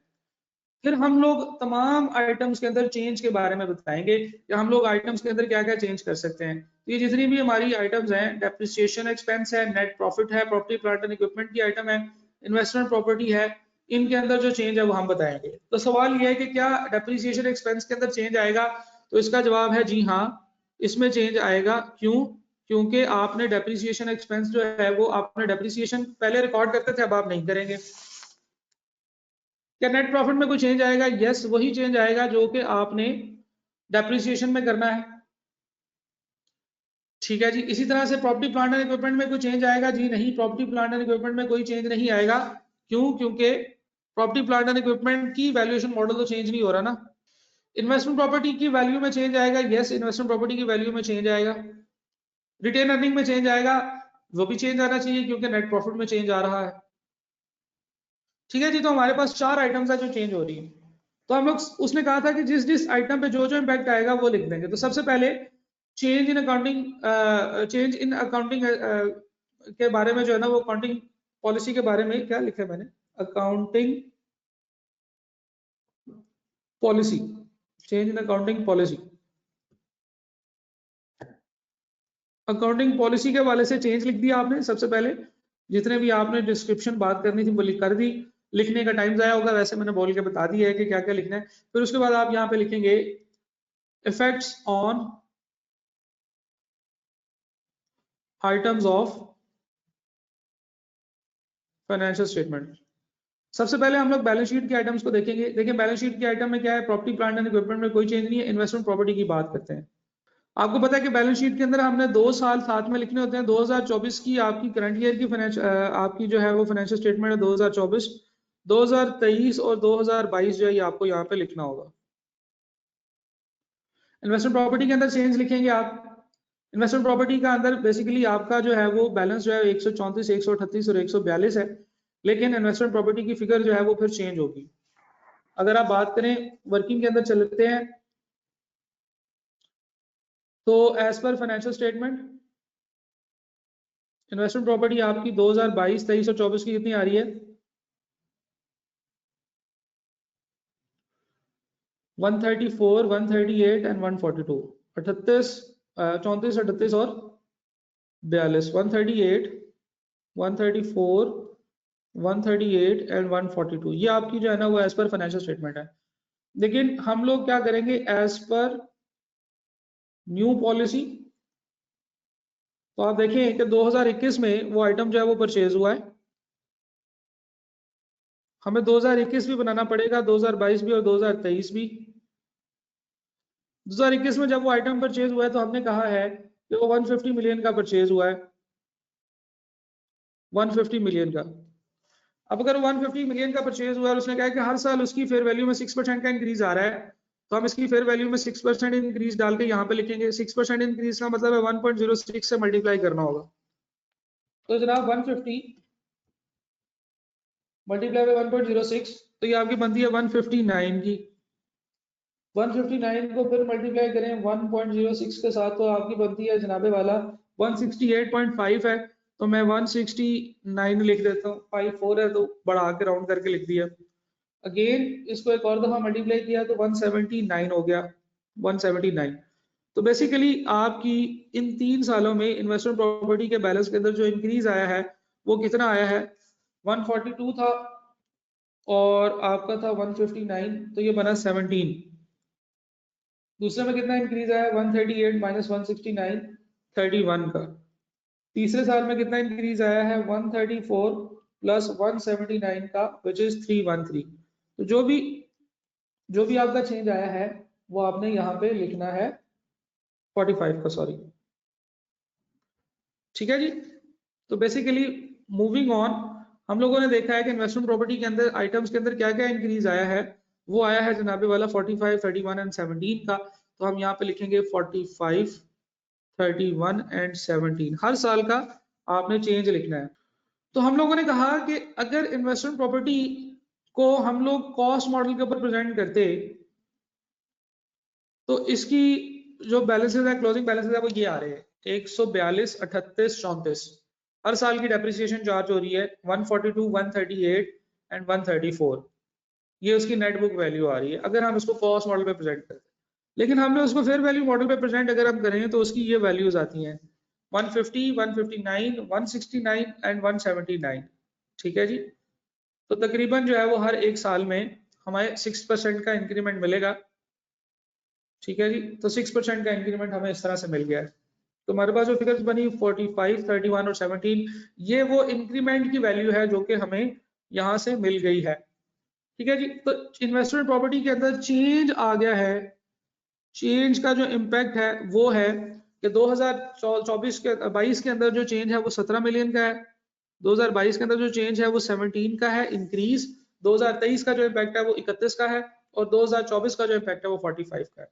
और हम लोगों ने इसकी वर्किंग भी कर ली कि किस तरीके से कैलकुलेट होगा। हम लोग हर साल की कॉस्ट लेंगे और हर साल की फेयर वैल्यू लेंगे, और फिर उसके बाद जो है वो हम लोग उनको कंपैरिजन करेंगे कि हमारा हर साल में क्या चेंज या क्या इंक्रीज या डिक्रीज आना है। सो सबसे पहले हम लोगों ने लिख लिया कि इन्वेस्टमेंट प्रॉपर्टी के अंदर चेंज क्या है। इसको हम वर्किंग नंबर 1 का रेफरेंस दे देते हैं और इसको हम कहते हैं वर्किंग नंबर 1 इन्वेस्टमेंट प्रॉपर्टी का चेंज। ठीक है। अच्छा, अगली बात की तरफ चलते हैं। अगली बात ये थी इन्वेस्टमेंट प्रॉपर्टी के अंदर डेप्रिसिएशन के एक्सपेंस में भी चेंज आएगा। ये ले जनाब, डेप्रिसिएशन के एक्सपेंस में चेंज आएगा, बिल्कुल आएगा। पहले आप इन्वेस्टमेंट प्रॉपर्टी की डेप्रिसिएशन चेंज करते थे, अप्लाई करते थे, अब आपने नहीं करनी डेप्रिसिएशन, यानी कि हम लोग लिखेंगे चेंज इन डेप्रिसिएशन। डेप्रिसिएशन के एक्सपेंस में क्या चेंज आएगा। अब डेप्रिसिएशन का जो एक्सपेंस है ये आपकी बैलेंस शीट की आइटम नहीं है, ये आपकी प्रॉफिट एंड लॉस की आइटम है, तो आपने 2023 और 24 इन दोनों को ही बस कैलकुलेट करना है। लेकिन इससे पिछले सालों का इम्पैक्ट जो है वो आपने यहाँ पे लिखना है, वो मैं आपको बताता हूँ कैसे। अब अगर आप बात करें डेप्रिसिएशन की, तो आपने कितनी डेप्रिसिएशन चार्ज की होगी, इसके लिए वर्किंग नंबर 2 करते हैं। वर्किंग नंबर 2 उसी तरह से 2024, 23, 22 और 21 की हम बात करते हैं। Depreciation depreciation under cost model. Cost model में आपने जो डेप्रिसिएशन चार्ज की है वो कितनी चार्ज की है? 150 का आपका एसेट था, उसमें से हमने कहा था कि सिर्फ 90 मिलियन जो है वो बिल्डिंग है, 90 मिलियन के ऊपर डेप्रिसिएशन चार्ज करनी है। तो अब अगर हम डेप्रिसिएशन की बात करें, 10 मिलियन उसने रेजिडुअल वैल्यू भी बताया था, तो 10 मिलियन की रेजिडुअल वैल्यू होगी। तो पहले साल की जो डेप्रिसिएशन है 2021 की, वो कैसे कैलकुलेट की होगी? आपने कहा होगा कि जी 90 million minus 10 million divided by useful life of 20 years, तो 4 मिलियन की जो है ना वो डेप्रिसिएशन है जो कि कॉस्ट मॉडल में आपने लगाई है।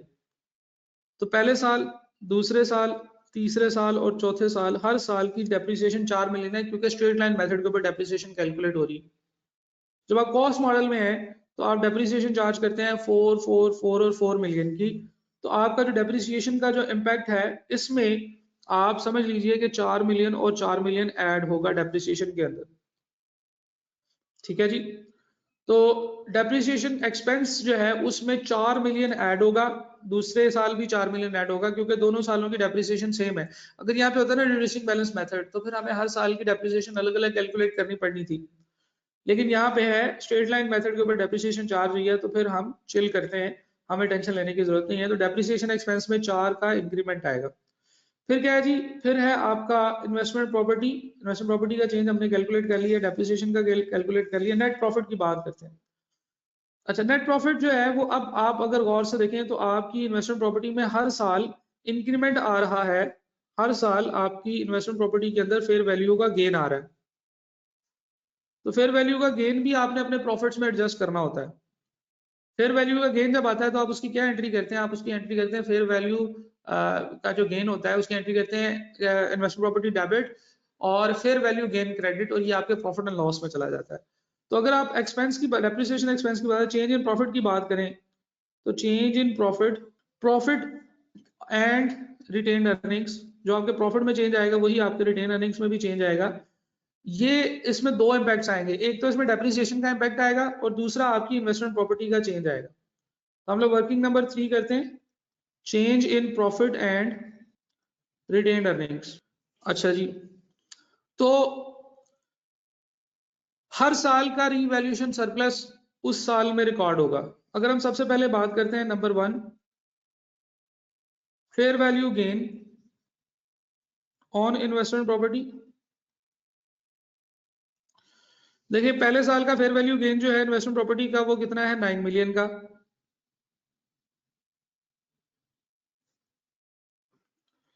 पहले साल का फेयर वैल्यू गेन 2021 में जो रिकॉर्ड हुआ वो 9 मिलियन का हुआ, यानी कि 150 और 159। दूसरे साल जो है वो तकरीबन 10 मिलियन का हुआ, राउंड किया था हमने तो 10 मिलियन बन गया। तीसरे साल भी जो है वो 10 मिलियन का गेन बना, तो तीसरे साल में भी फेयर वैल्यू गेन जो है वो 10 मिलियन का आपने रिकॉर्ड करना है। और चौथे साल जो है वो 179 मल्टीप्लाई बाय 0.06, तो आपका तीसरे साल का जो गेन है वो भी 10.74, तकरीबन 11 मिलियन बनेगा। तो अगर आप गौर से देखें, मैं राउंड कर रहा हूँ फिगर्स को, तो मिलियन के अंदर अमाउंट्स हैं। तो आपका हर साल का फेयर वैल्यू गेन जो है वो इस तरह से आ रहा है 2024, 23, 22 और 21 के अंदर। और दूसरी चीज जो है वो इसके अंदर आपकी क्या है? ये फेयर वैल्यू गेन आपका प्रॉफिट है, और चेंज इन डेप्रिसिएशन जो भी हमने कैलकुलेट किया है, चेंज इन डेप्रिसिएशन, डेप्रिसिएशन के अंदर जो चेंज है 4 मिलियन का, 4 मिलियन का, 4 मिलियन का, ये हमें यहाँ पे नजर आ रहा है। तो अगर आप गौर से देखें तो इस साल जो है वो 13 मिलियन का बेनिफिट हुआ है, इस साल 14 का, इस साल भी 14 का, और इस साल 15 का। तो change in profit and retain earning जो है वो कितना है? 15 और 14, 2 सालों में, 2023, 24, 15, 14 और 14। तो हम लोग 2015 में और 14 में लिखेंगे इसका impact profit and retain earnings के अंदर। ठीक है जी। तो इन्वेस्टमेंट प्रॉपर्टी के अंदर भी इंक्रीज है, पॉजिटिव लिखा। डेप्रिसिएशन एक्सपेंस के अंदर भी इंक्रीज है, पॉजिटिव लिखा। और प्रॉफिट और रिटेन अर्निंग के अंदर भी इंक्रीज है, ये हमने प्रॉफिट पॉजिटिव लिखा। ठीक है जी। रिटेन अर्निंग जो होती है ये आपकी लास्ट ईयर की फिगर होती है, तो अपना बैलेंस शीट की फिगर होती है। तो रिटेन अर्निंग के केस में अगर आप ये लिखना चाहें तो आप लिख सकते हैं कि 14 का जो है, 14 का जो है वो 2022 में भी चेंज है। तो ये जनाब बेसिकली ये कोई स्टेटमेंट नहीं थी, थोड़ा डिफरेंट आपको लग रहा होगा इस वजह से कि this is not A statement. ये 3 आइटम्स के अंदर चेंज है, इन तीनों फिगर्स का, इन्वेस्टमेंट प्रॉपर्टी के चेंज का मैं इनके साथ 1, 2 और 3 लिख रहा हूँ, ये दोनों, इन तीनों का आपस में कोई ताल्लुक नहीं है। ये 3 चेंजेस हैं जो हमने बताई है। हमने कहा कि इन्वेस्टमेंट प्रॉपर्टी के अंदर इंक्रीज आएगा 45 का, 31 का और 17 का। हमने कहा डेप्रिसिएशन एक्सपेंस जो है ये रिड्यूस हो जाएगा, डेप्रिसिएशन एक्सपेंस जो है ये कम हो जाएगा, तो हम इसके साथ माइनस का साइन लगा सकते हैं। Reduction in depreciation expense 4 million की, ठीक है। और तीसरे साल की लिखने की जरूरत नहीं है, चले आप लिख भी सकते हैं, कोई मसला नहीं है। 4 मिलियन की जो है वो डेप्रिसिएशन एक्सपेंस में चेंज है। इसी तरह से प्रॉफिट एंड रिटेन अर्निंग्स के अंदर अगर आप देखें तो प्रॉफिट एंड रिटेन अर्निंग्स के अंदर एक्सपेंस के अंदर भी डिक्रीज है, एक्सपेंस डिक्रीज हुआ है 4 मिलियन से, और फेयर वैल्यू गेन आया है 11 मिलियन से। तो टोटल आपका प्रॉफिट और रिटेन अर्निंग्स वगैरह जो है ये इंक्रीज हो गई है 15, 14 और 14 से। तो दिस वाज द क्वेश्चन। हमने चेंज इन एस्टीमेट के बारे में बताना था कि हमारे चेंज इन पॉलिसी के बारे में बताना था कि हमारी जब पॉलिसी चेंज होती है तो हमें उसका जो इम्पैक्ट होता है कैसे डिस्क्लोज करना होता है। तो जनाब this was the change in accounting estimates and policy. Policy का चेंज जो होता है उसमें आपने सीधा सीधा उसको प्रेजेंट करना है, और एस्टिमेट्स के केस में आपने उसकी रीट्रोस्पेक्टिव एडजस्टमेंट्स करनी है। पिछले 2-3 साल का डाटा भी आपने एडजस्ट करना होता है, और जितना आपका प्रायर पीरियड कंपैरेटिव जो है वो उनकी रीस्टेटमेंट पॉसिबल है उतनी आपने करनी। तो इस तरह से ये 2 छोटे या इजी एरियाज है, यानी कि इनके अंदर कोई बहुत मुश्किल बात नहीं है, जो हमने कर ली है दैट इज सफिशिएंट पॉलिसी और एस्टिमेट के अंदर, change in accounting estimate and policy. ठीक है जी, तो शुरू करते हैं जी प्रायर पीरियड एरर्स। अभी तक हम लोगों ने जो एरर्स पढ़े थे पिछले चैप्टर में भी, वो थे errors regarding the current year, जिस साल की हम लोग फाइनेंशियल स्टेटमेंट बना रहे हैं, जो भी हमारी ड्राफ्ट फाइनेंशियल स्टेटमेंट्स होती हैं, उन फाइनेंशियल स्टेटमेंट के अंदर जो एरर्स होते हैं उनको ठीक करने के लिए हम क्या कर सकते हैं। उनको ठीक करना जो है वो इजी होता है, क्योंकि आपके सारे अकाउंट्स अभी ओपन होते हैं, आपका ट्रायल का अभी अवेलेबल होता है, आपकी सारी चीजें एडजस्टेड अवेलेबल होती हैं, अनएडजस्टेड अवेलेबल होती हैं, तो आप उनको एडजस्ट कर सकते हैं। जबकि प्रायर ईयर्स के अंदर एक प्रॉब्लम ये होती है कि वो प्रायर ईयर्स जो हैं वो आपके पिछले साल की, जैसे for example financial statement audit हो चुकी होती है और वो लोगों को दे दी गई होती है, यानी कि लोगों को प्रेजेंट कर दी गई होती है, ठीक है। उसके अंदर जब आपने एरर्स को चेंज करना है तो फिर आपने क्या करना होगा। एरर्स को चेंज करना तो वैसा ही है जैसा कि आप करते हैं, आपने रेक्टिफाइंग एंट्रीज पढ़ी है एरर्स को चेंज करने की, वो भी वैसी ही होंगी। पिछले सालों के एरर्स को चेंज करना कोई नई चीज नहीं है। ऐसा नहीं है कि हम पिछले साल के एरर को चेंज करेंगे तो उसकी कुछ डिफरेंट एंट्रीज करेंगे, बिल्कुल सेम एंट्रीज होंगी, सेम हिसाब किताब होगा। लेकिन हमने एक चीज को ध्यान में लाना है, और वो ये है कि जब आप प्रायर ईयर के एरर्स को आइडेंटिफाई करेंगे और उनको रिजॉल्व करेंगे, तो पिछले साल की फाइनेंशियल स्टेटमेंट्स जो आपने लोगों को दे दी हुई हैं, उन लोगों को दोबारा से बताना पड़ेगा कि भाई पिछले साल की जो फाइनेंशियल स्टेटमेंट आई थी उसके अंदर कुछ इनएडवर्टेंटली, यानी कि गलती से मिस्टेक हो गई है, और वो जो गलती से मिस्टेक हुई है उसको अब हमने ठीक किया है, ये जरा दोबारा देख लें। इसी तरह से जब हम करंट ईयर की फाइनेंशियल इंफॉर्मेशन देते हैं उसके साथ कंपैरेटिव इंफॉर्मेशन जो देते हैं वो भी हमें रीस्टेट करनी पड़ेगी, ताकि उस इंफॉर्मेशन को पिछले सालों में प्रेजेंट करके दोबारा से ठीक बताया जा सके। ठीक है जी, तो प्रायर पीरियड एरर के अंदर कोई मुश्किल बात नहीं है, यही है कि जो एरर्स हैं जो कि पिछले सालों के हैं जो इस साल आइडेंटिफाई हुए हैं, तो हमने पिछले साल की फिगर्स को चेंज करना है और अपडेट करना है। आप पिछले सालों के पीरियड जो भी होंगे, कि पिछले सालों के जो भी एरर्स होंगे प्रायर पीरियड एरर्स, उनको ठीक करने के लिए पहली चीज तो ये देखें कि ये मटेरियल एरर्स होने चाहिए। ये ना हो कि इमटेरियल एरर्स, छोटे मोटे एरर्स भी आप आइडेंटिफाई करके कहें कि भाई इनको भी चेंज करें। और मटेरियल एरर्स वो एरर्स होते हैं जिन एरर्स में ये पोटेंशियल होता है, जो इतने बड़े होते हैं कि यूजर का डिसीजन चेंज हो सके उसके ऊपर। रिट्रोस्पेक्टिवली इनको करेक्ट करना होता है, यानी कि इसमें प्रोस्पेक्टिव एप्लीकेशन नहीं होती, पीछे नहीं जाना होता आपने, जो पिछले सालों की एडजस्टमेंट करनी थी वो आपने कर ली है। रिट्रोस्पेक्टिव एप्लीकेशन होती है, ठीक है जी, करेक्शन होती है following the discovery of the error. जिस साल आपने ये एरर डिस्कवर किया उस साल आपने इसको रिट्रोस्पेक्टिवली पिछले साल जाना होता है, आपने वो करना होता है, तो पिछले साल आपने जाना होता है। Comparative amount for the previous period should be restated. Comparative period from the previous, comparative information from the previous period भी जो है वो आपने अपडेट करनी होती है। और if errors occurred before the previous year, अगर पिछले साल से भी पहले एरर हुआ है तो opening balance of assets, liabilities, equity for the previous period should be restated at their corrected amount unless it is impracticable। देखिए आपने करंट ईयर का एरर आइडेंटिफाई करना था, ठीक कर लिया, लेकिन अगर आपके पास पिछले सालों का एरर है तो आपने रिट्रोस्पेक्टिव एप्लीकेशन करनी है, यानी कि आपने उसके पास्ट को भी एडजस्ट करना है, ताकि इंफॉर्मेशन जो है वो कंपेरेबल हो सके। और कितना एडजस्ट करना है, पिछले साल में अगर एरर है तो पिछले साल की फिगर्स एडजस्ट करते हैं, लेकिन उससे पिछले सालों में एरर है तो वो तो आप ठीक करें। उसके साथ साथ आप opening balances of assets liabilities वगैरह ये भी आपने एडजस्ट करने हैं। ठीक है, तो ये कोई रॉकेट साइंस नहीं है। इसके डिस्क्लोजर्स वगैरह जब आपके हैं कि हम पढ़ लेते हैं, डिस्क्लोजर्स इसके ये हैं कि the nature of prior period error, आपने नेचर बतानी है क्या एरर था। ठीक है जी, for each period presented of the financial statement and to the extent practicable the amount of correction of each item, हर आइटम के अंदर जो करेक्शन गई है वो आपने बतानी है। And change in the basis full basic and diluted EPS जो है, अगर इसमें कोई चेंज है तो वो भी बताना है। करेक्शंस जो कि आपने beginning of the earliest prior period दी है वो बतानी है। रिट्रोस्पेक्टिव रीस्टेटमेंट अगर प्रैक्टिकेबल नहीं है तो फिर आपने इसकी एक्सप्लेनेशन देनी है कि ये क्यों पॉसिबल या एप्लीकेबल नहीं है। And when the errors has been corrected. ठीक है, तो detail of prior year errors and the effect of the correction has on the line item of the prior years. ठीक है जी, यानी कि हमने जो भी एरर्स है उनको प्रेजेंट करना है। ये बेसिकली एक इजी सी बात है, इसको कोई इतना एक्सप्लेन करने की जरूरत नहीं है। प्रायर पीरियड के एरर्स की डिस्क्लोजर जो है वो देने हैं। अब सवाल ये है कि प्रायर पीरियड के एरर्स को करेक्ट कैसे करना है। सीधी सी बात है, पिछले सालों के एरर्स हैं, पिछले सालों की फाइनेंशियल स्टेटमेंट्स को ठीक करना होगा। उससे पिछले सालों की एरर्स हैं तो उसके पिछले सालों की फाइनेंशियल स्टेटमेंट को अगर आप ठीक करने बैठेंगे तो आपको मसला होगा, आपके लिए पॉसिबल नहीं होगा। जैसे भी हमने पहले भी एग्जांपल की थी कि अगर 15 साल पहले एक एरर आपने कर दिया था, आज आइडेंटिफाई हो रहा है, तो क्या आप पिछले 15 सालों की कैलकुलेशन करेंगे? तो इसका जवाब है जी नहीं।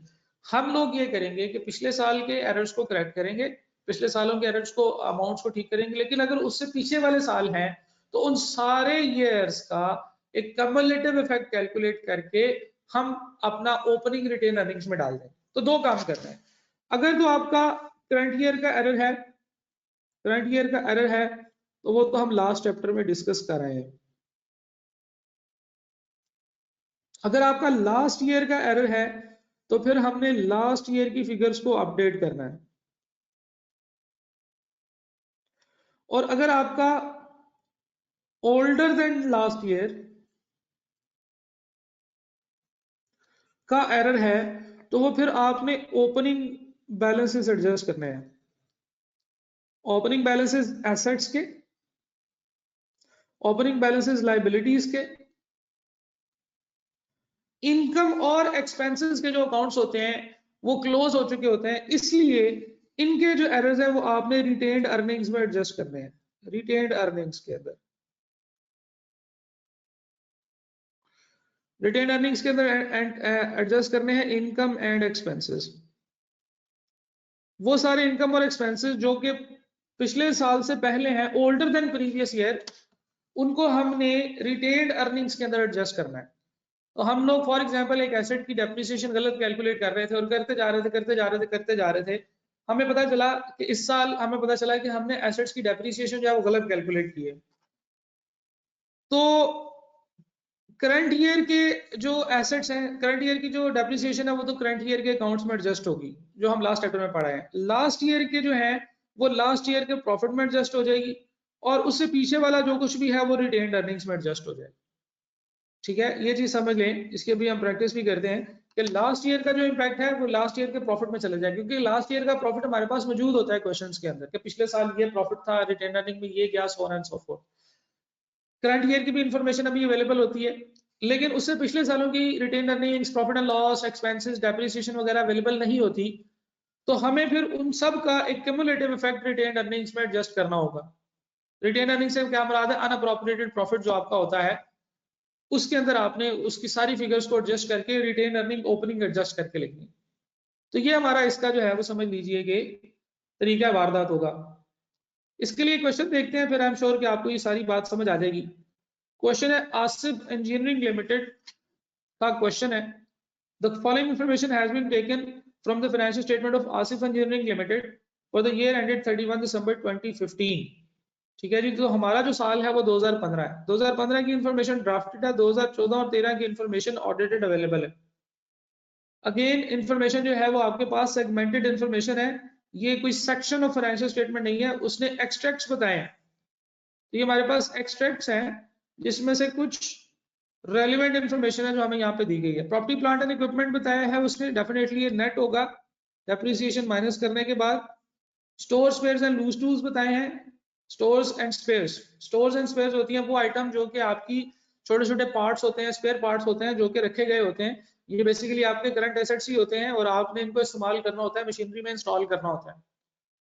रिटेन्ड अर्निंग्स एज एट 31 दिसंबर 2013 की 31 दिसंबर पे आपकी रिटेन अर्निंग 101 है, 2014 में 224 है और 2015 में 235 353 है। ठीक है जी, तो ये रिटेन अर्निंग्स यानी कि आपका टोटल जो रिटेन अर्निंग का बैलेंस है वो दिया हुआ है। जब आप नेट प्रॉफिट की बात करें तो नेट प्रॉफिट आपको जो दिया हुआ है वो दिया हुआ है 129, 123 और 112 का। इस साल का जो नेट प्रॉफिट है वो ये दिया हुआ है। ठीक है जी, रिटेन अर्निंग्स, नेट प्रॉफिट, ये सारी चीजें जो है ये आपको दी हुई। अच्छा, in the above financial statements AEL has recognized the consumption of spare parts as an expense। ले जी, स्पेयर पार्ट्स थे, जब आप उनको कंज्यूम करते थे तो आप उनको एक्सपेंस के तौर पर रिकॉर्ड कर लेते थे। AEL has now decided to change its above policy and classify the consumption जो है उसको क्लासिफाई करना है having useful life of more than 1 year as capital spares under property plant and equipment। ठीक है जी, यानी कि ये कुछ स्पेयर्स हैं जो आपने आइडेंटिफाई किए हैं, आपने अब इनको बस चेंज करना है और इनकी पॉलिसी को अपडेट कर देना है। Following information pertains to the capital spare consumed during the past 3 years। पिछले 3 सालों में जो आपने स्पेयर्स कंज्यूम किए हैं, part issued during the year, basically ये अकाउंटिंग पॉलिसी के चेंज का सवाल है, हम ये भी कर रहे हैं, इसके बाद हम लोग एरर्स का सवाल भी करेंगे। ये बेसिकली अकाउंटिंग पॉलिसी के चेंज का सवाल है। अच्छा, 31 दिसंबर 2013 पार्ट इशू हुए 55 मिलियन के जो के लगे हैं और इसकी यूजफुल लाइफ थी 5 साल। आप पहले 55 मिलियन को एक्सपेंस आउट कर रहे थे, अब आपने इसको एक्सपेंस आउट नहीं करना, आपने इसको अब क्या करना है, अब आपने इसको कैपिटलाइज करना है और थोड़ा थोड़ा करके एक्सपेंस आउट करना है। 31 दिसंबर 2014 39 मिलियन और 15 में 44 मिलियन है। ठीक है जी, अब अगर आप गौर से देखें तो क्या कर रहे हैं, ये आपने एक्सपेंस के तौर पर रिकॉर्ड किए हुए हैं 55, 39 और 44 मिलियन। तो जनाब ये तो आपने एक्सपेंस के तौर पे तो रिकॉर्ड नहीं करने थे, अब आपने पॉलिसी जब चेंज किया तो अब आप इनको कैपिटलाइज करेंगे, तो सबसे पहले तो आपके प्रॉफिट के अंदर ये ऐड बैक हो जाएंगे। 129 मिलियन, 123 मिलियन और 112 मिलियन, इनके अंदर ये 55, 39 और 44 ऐड बैक हो जाएंगे, क्योंकि अब आपका ये एक्सपेंस नहीं है, ये अब आपने इनको कैपिटलाइज कर दिया। इसी तरह से ये आपके प्रॉपर्टी प्लांट एंड इक्विपमेंट में भी ऐड बैक हो जाएंगे, क्योंकि आपने इनको एक्सपेंस नहीं करना, कैपिटलाइज करना है, ऐड कर देंगे। ठीक है जी, प्रॉपर्टी प्लांट एंड इक्विपमेंट में भी ऐड होगा और नेट प्रॉफिट में भी ऐड हो जाएगा। ठीक है, देन आप फिर इसकी डेप्रिसिएशन कैलकुलेट करेंगे 5, 3 और 4 की, और आपका जो डेप्रिसिएशन है 5, 3 और 4 साल के ऊपर इसकी डेप्रिसिएशन आप कैलकुलेट करेंगे। जहां तक store space and loose tool store space की बात है, स्टोर स्पेस के ऊपर कोई इंपैक्ट नहीं आएगा। क्यों? क्योंकि ये जो है ये हमारे पहले भी इसमें से माइनस हो रही थी चीजें, अब भी माइनस हो रही। तो बेसिकली अगर हम इम्पैक्ट की बात करें तो प्रॉपर्टी प्लांट एंड इक्विपमेंट के इम्पैक्ट की बात करते हैं। पीपीई का इम्पैक्ट 2015, 2014 और 2013, इसमें जो है वो एज पर फाइनेंशियल स्टेटमेंट जो है वो कितना आ रहा है जी, 2430, 2402 एंड 2105। अब असल में बात यह है कि जब आप इन एसेट्स को, इन कैपिटल स्पेयर्स को आप कैपिटलाइज करेंगे तो ये आपके एसेट में ऐड होंगे। तो हम लोग ऐड करते हैं जी स्पेयर्स एंड स्टोर्स, 55 मिलियन का इस साल, 39 मिलियन के इस साल, और नहीं सॉरी उल्टा लिख रहा हूं मैं, 2013 के 2015 के हैं जी 44 मिलियन, 2014 के हैं जी 39 मिलियन और 2013 के हैं जी 55 मिलियन। ठीक है जी, तो स्पेयर्स आप इसमें ऐड करेंगे तो आपके स्पेयर्स जो है वो टोटल कितने बन जाएंगे, आपके स्पेयर्स बन जाएंगे 2430 प्लस 44,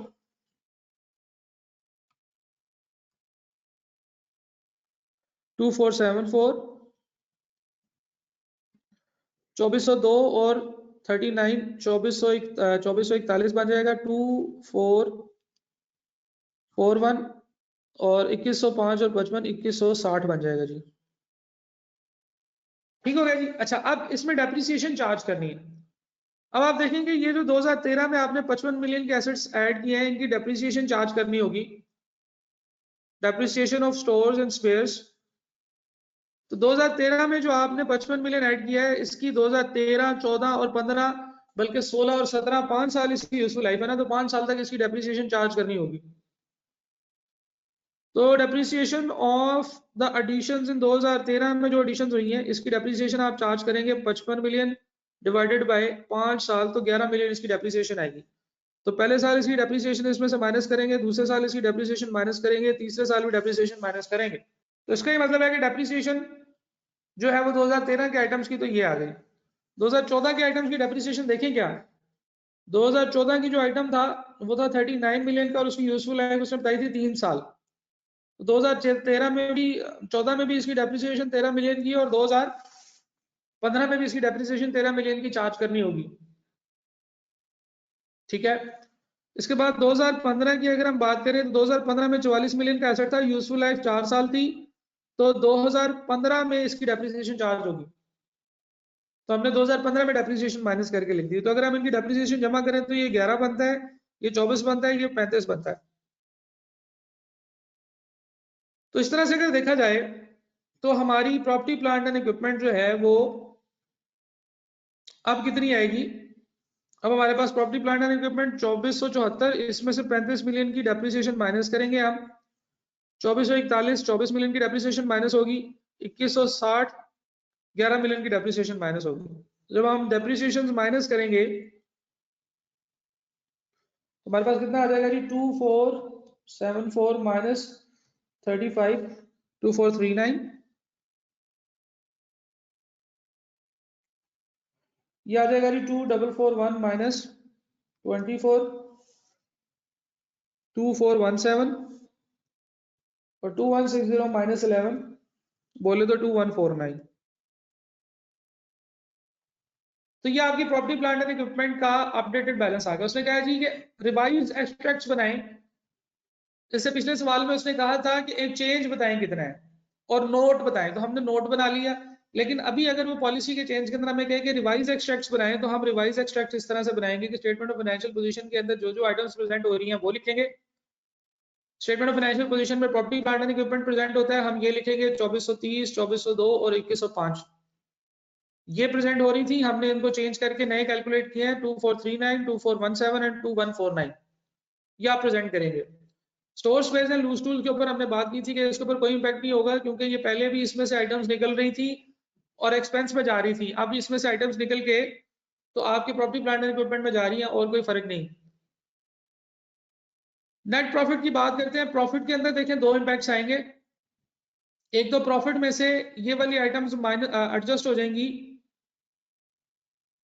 ये एक्सपेंसेस था जो हमने एक्सपेंस के तौर पर रिकॉर्ड किया हुआ था, प्रॉफिट में ये ऐड बैक हो जाएगा और फिर इसमें से माइनस हो गए वो डेप्रिसिएशन के एक्सपेंसेस जो भी हमने रिकॉर्ड किए। तो अगर हम प्रॉफिट की बात करें तो प्रॉफिट की बात अगर हम करना चाहें तो 2015, 2014 और 2013 अगर हम प्रॉफिट की बात करें तो प्रॉफिट हमारा कितना आ रहा है जी। नेट प्रॉफिट 2013 में आ रहा है जी 112 मिलियन, 2014 में आ रहा है 123 मिलियन और 2015 में आ रहा है 129 मिलियन। अब देखें कि प्रॉफिट में क्या इम्पैक्ट आएगा। दो चीजें हुई प्रॉफिट के अंदर। एक तो ये कि वो जो हमने एक्सपेंस किया था हर साल 55 मिलियन का, 39 मिलियन का, 44 मिलियन का, वो अब नहीं होगा, तो हमें ऐड बैक करना पड़ेगा। ऐड करें रिवर्सल ऑफ एक्सपेंस। जो एक्सपेंस आपने रिकॉर्ड किया था 2013 में 55 मिलियन था, रिवर्स कर दें। 2014 में 39 मिलियन था, ऐड बैक करें। 2015 में 44 मिलियन था, ये भी ऐड बैक कर दें। और अब इसमें से लेस करें न्यू डेप्रिसिएशन, जो कि आपने ये कैलकुलेट की हुई है 35, 24 और 11। ठीक हो गया जी, ये आपने इसमें एडजस्ट कर दी। तो अगर आप गौर से देखें तो ये हमारे पास बनता है 129 प्लस 44 माइनस 35 बोले तो 138। ये बनता है 123 प्लस 39 माइनस 24, ये भी रहा 138। वाह, इक्वल आ गया, कोई बात नहीं। तो ये जनाब आपके पास बनता है जी 156। तो जो आपके प्रॉफिट्स हैं वो अब 138, 138 और 156 है। और इसके अलावा रिटेन अर्निंग्स, अब आप रिटेन अर्निंग की बात करें, उसने कहा थी कंप्रीहेंसिव इनकम भी बनानी है, तो कंप्रीहेंसिव इनकम के अंदर हम लोग लिखेंगे सबसे पहले अपने प्रॉफिट्स और डेप्रिसिएशन वगैरह लिखेंगे, तो हमारा ये प्रॉफिट की एडजस्टमेंट होगी। इसी तरह से चेंजेस इन इक्विटी के बारे में अगर वो आपको कहता है कि चेंजेस इन इक्विटी बताएं, तो हम लोग revised statement of changes in equity भी बनाएंगे। अब statement of changes in equity के अंदर सिर्फ रिटेन अर्निंग के 3 बैलेंसेज है, तो आप इसको देख लेते हैं जी। अगर आप गौर से देखें तो statement of changes in equity हम कुछ इस तरह से बनाते हैं। Statement of changes in equity, सबसे पहले हम पिछले साल का ओपनिंग बैलेंस लिखते हैं। तो अगर हम बात करें 2015, तो इसका पिछला साल बनेगा 2014। 2014 का क्लोजिंग बैलेंस है 224, तो इसका ओपनिंग बैलेंस है 101। इसका ओपनिंग बैलेंस कितना है? 101। लेकिन इसमें अगर आप गौर से देखें तो हमारे प्रॉफिट में कुछ एडजस्टमेंट्स हुई हैं, वो हमें करनी पड़ेंगी। तो प्रॉफिट में ये 2 एडजस्टमेंट हुई हैं। रिटेन अर्निंग 101 की है और इसका प्रॉफिट जब 112 था, तो प्रॉफिट में एडजस्टमेंट हुई है 156 की। 112 की जगह 156 हो गया। तो बेसिकली प्रॉफिट में जो एडजस्टमेंट्स हुई हैं वो हमें रिटेन अर्निंग्स में भी लिखनी पड़ेंगी। प्रॉफिट में जो एडजस्टमेंट्स हुई हैं वो 55 ऐड हुआ है और 11 माइनस हुआ है। तो अगर हम रिटेन अर्निंग्स की बात करें, हम लोग स्टार्ट करेंगे कंपैरेटिव फिगर से एज एट 1 जनवरी 2013 और रिटेन अर्निंग जो है ये क्या है आपकी? ये है ओपनिंग आपकी 101 मिलियन की, ठीक है। ओपनिंग रिटेन अर्निंग आपकी 101 मिलियन की है। अब आप इसमें ऐड करेंगे 45 मिलियन का चेंज, ये 44 मिलियन का चेंज है। तो आपकी रिटेन अर्निंग्स के अंदर वो चेंज जो प्रॉफिट में हुआ है वो ऐड होगा। तो हम लोग रीस्टेटमेंट वगैरह ऐड करेंगे, तो हमारे पास जो क्लोजिंग बैलेंस रिटेन अर्निंग का आएगा वो 145 आएगा। देखिए आपने इसमें प्रॉफिट ऐड नहीं करना, 156 वाला नया प्रॉफिट ऐड नहीं करना, क्योंकि जो आपकी रिटेन अर्निंग्स है इसमें कुछ और चीजें भी ऐड लेस हो रही होती हैं। इसमें कुछ ऐसी फिगर्स भी होती हैं जो आपको नहीं पता वो क्या है, तो हमने वो ऐड नहीं करनी, वरना आपका टी अकाउंट टैली नहीं होगा। इसके बाद आप लिखेंगे प्रॉफिट फॉर द ईयर 2014। अब 2014 का जो प्रॉफिट आप लिख रहे हैं वो आप करेक्टेड वाला लिख लें या अनकरेक्टेड वाला, एक ही बात है। देखिए 123 का प्रॉफिट है और इसमें आपने ये 2 चेंजेस किए हैं, तो बेसिकली 138 का प्रॉफिट है आपका 2024 का। इसके साथ आप वर्ड लिखे रीस्टेटेड का, क्यों? क्योंकि आपने प्रॉफिट चेंज किया है। तो 138 और 140, 138 और 145, 138 प्लस 145 ये बना 283।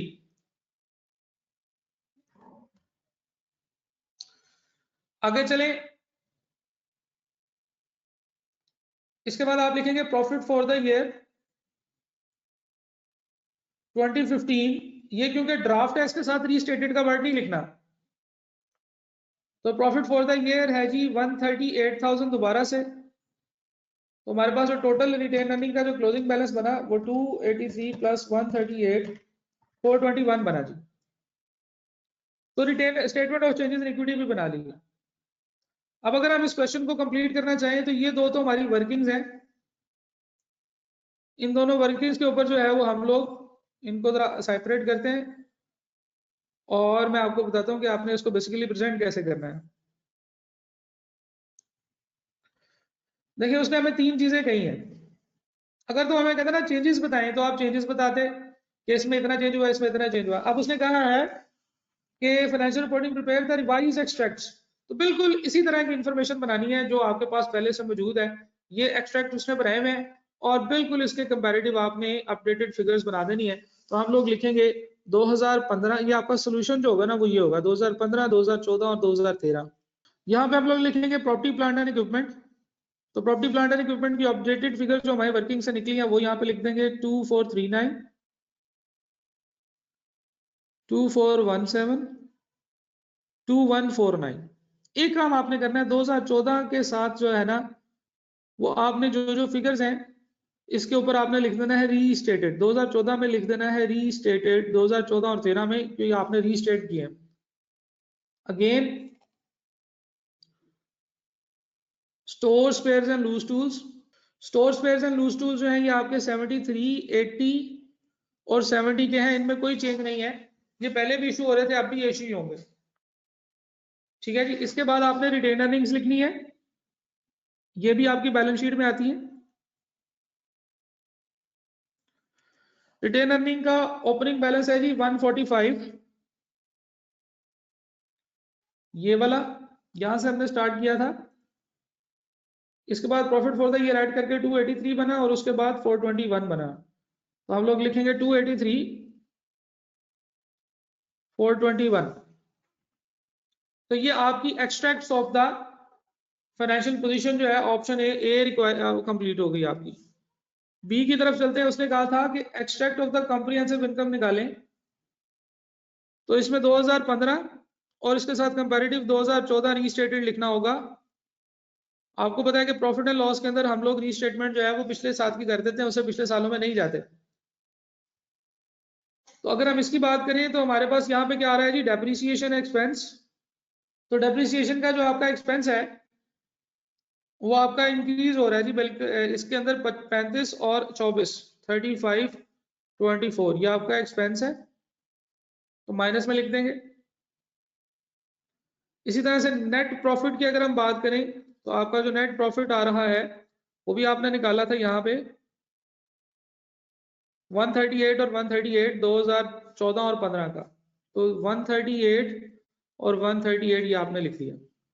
तो पॉइंट बी हमने बना लिया, विच वॉज कि आपने स्टेटमेंट ऑफ कॉम्प्रिहेंसिव इनकम बनानी है, और पॉइंट सी आपका ये statement of changes in equity ये आपका ये आ गया। तो तीन चीजें बनानी है। बेसिकली थोड़ी इन्फॉर्मेशन थी, एक्सट्रैक्ट्स थे, तो छोटी छोटी सी इन्फॉर्मेशन है, बाकी वर्किंग है। तो आई होप कि ये क्वेश्चन आपको समझ आया होगा। It was Asif engineering limited change in policy का क्वेश्चन था। ठीक है जी, चेंज इन पॉलिसी का क्वेश्चन था। तो आज बेसिकली हम लोगों ने क्या किया है, यहाँ पे कंक्लूड कर देते हैं। आज हम लोगों ने बात की है चेंज इन अकाउंटिंग पॉलिसी और चेंज इन अकाउंटिंग एस्टिमेट्स की, और पॉलिसी का एक सवाल किया है, पॉलिसी के बल्कि दो सवाल किए हैं, एस्टिमेट का एक सवाल किया है। कल हम लोग चेंज इन एरर्स के बारे में, ये जो अकाउंटिंग एरर्स है, प्रायर पीरियड एरर्स, इनके बारे में सवाल करेंगे। हम मोहानी मैन्युफैक्चरिंग लिमिटेड को डिस्कस करेंगे। इसके अलावा हम लोग डैफोडिल्स लिमिटेड को डिस्कस करेंगे। एरर्स के बारे में जो बेसिक्स है वो आपने पढ़ ली है। बेसिक्स ये है कि भाई हमारे जो एरर्स हैं उनको हमने एक साल और उससे पिछले साल में एडजस्ट करना है, और उसके पिछले सालों का जितना इम्पैक्ट होता है वो रिटेन अर्निंग में एडजस्ट कर लेना है।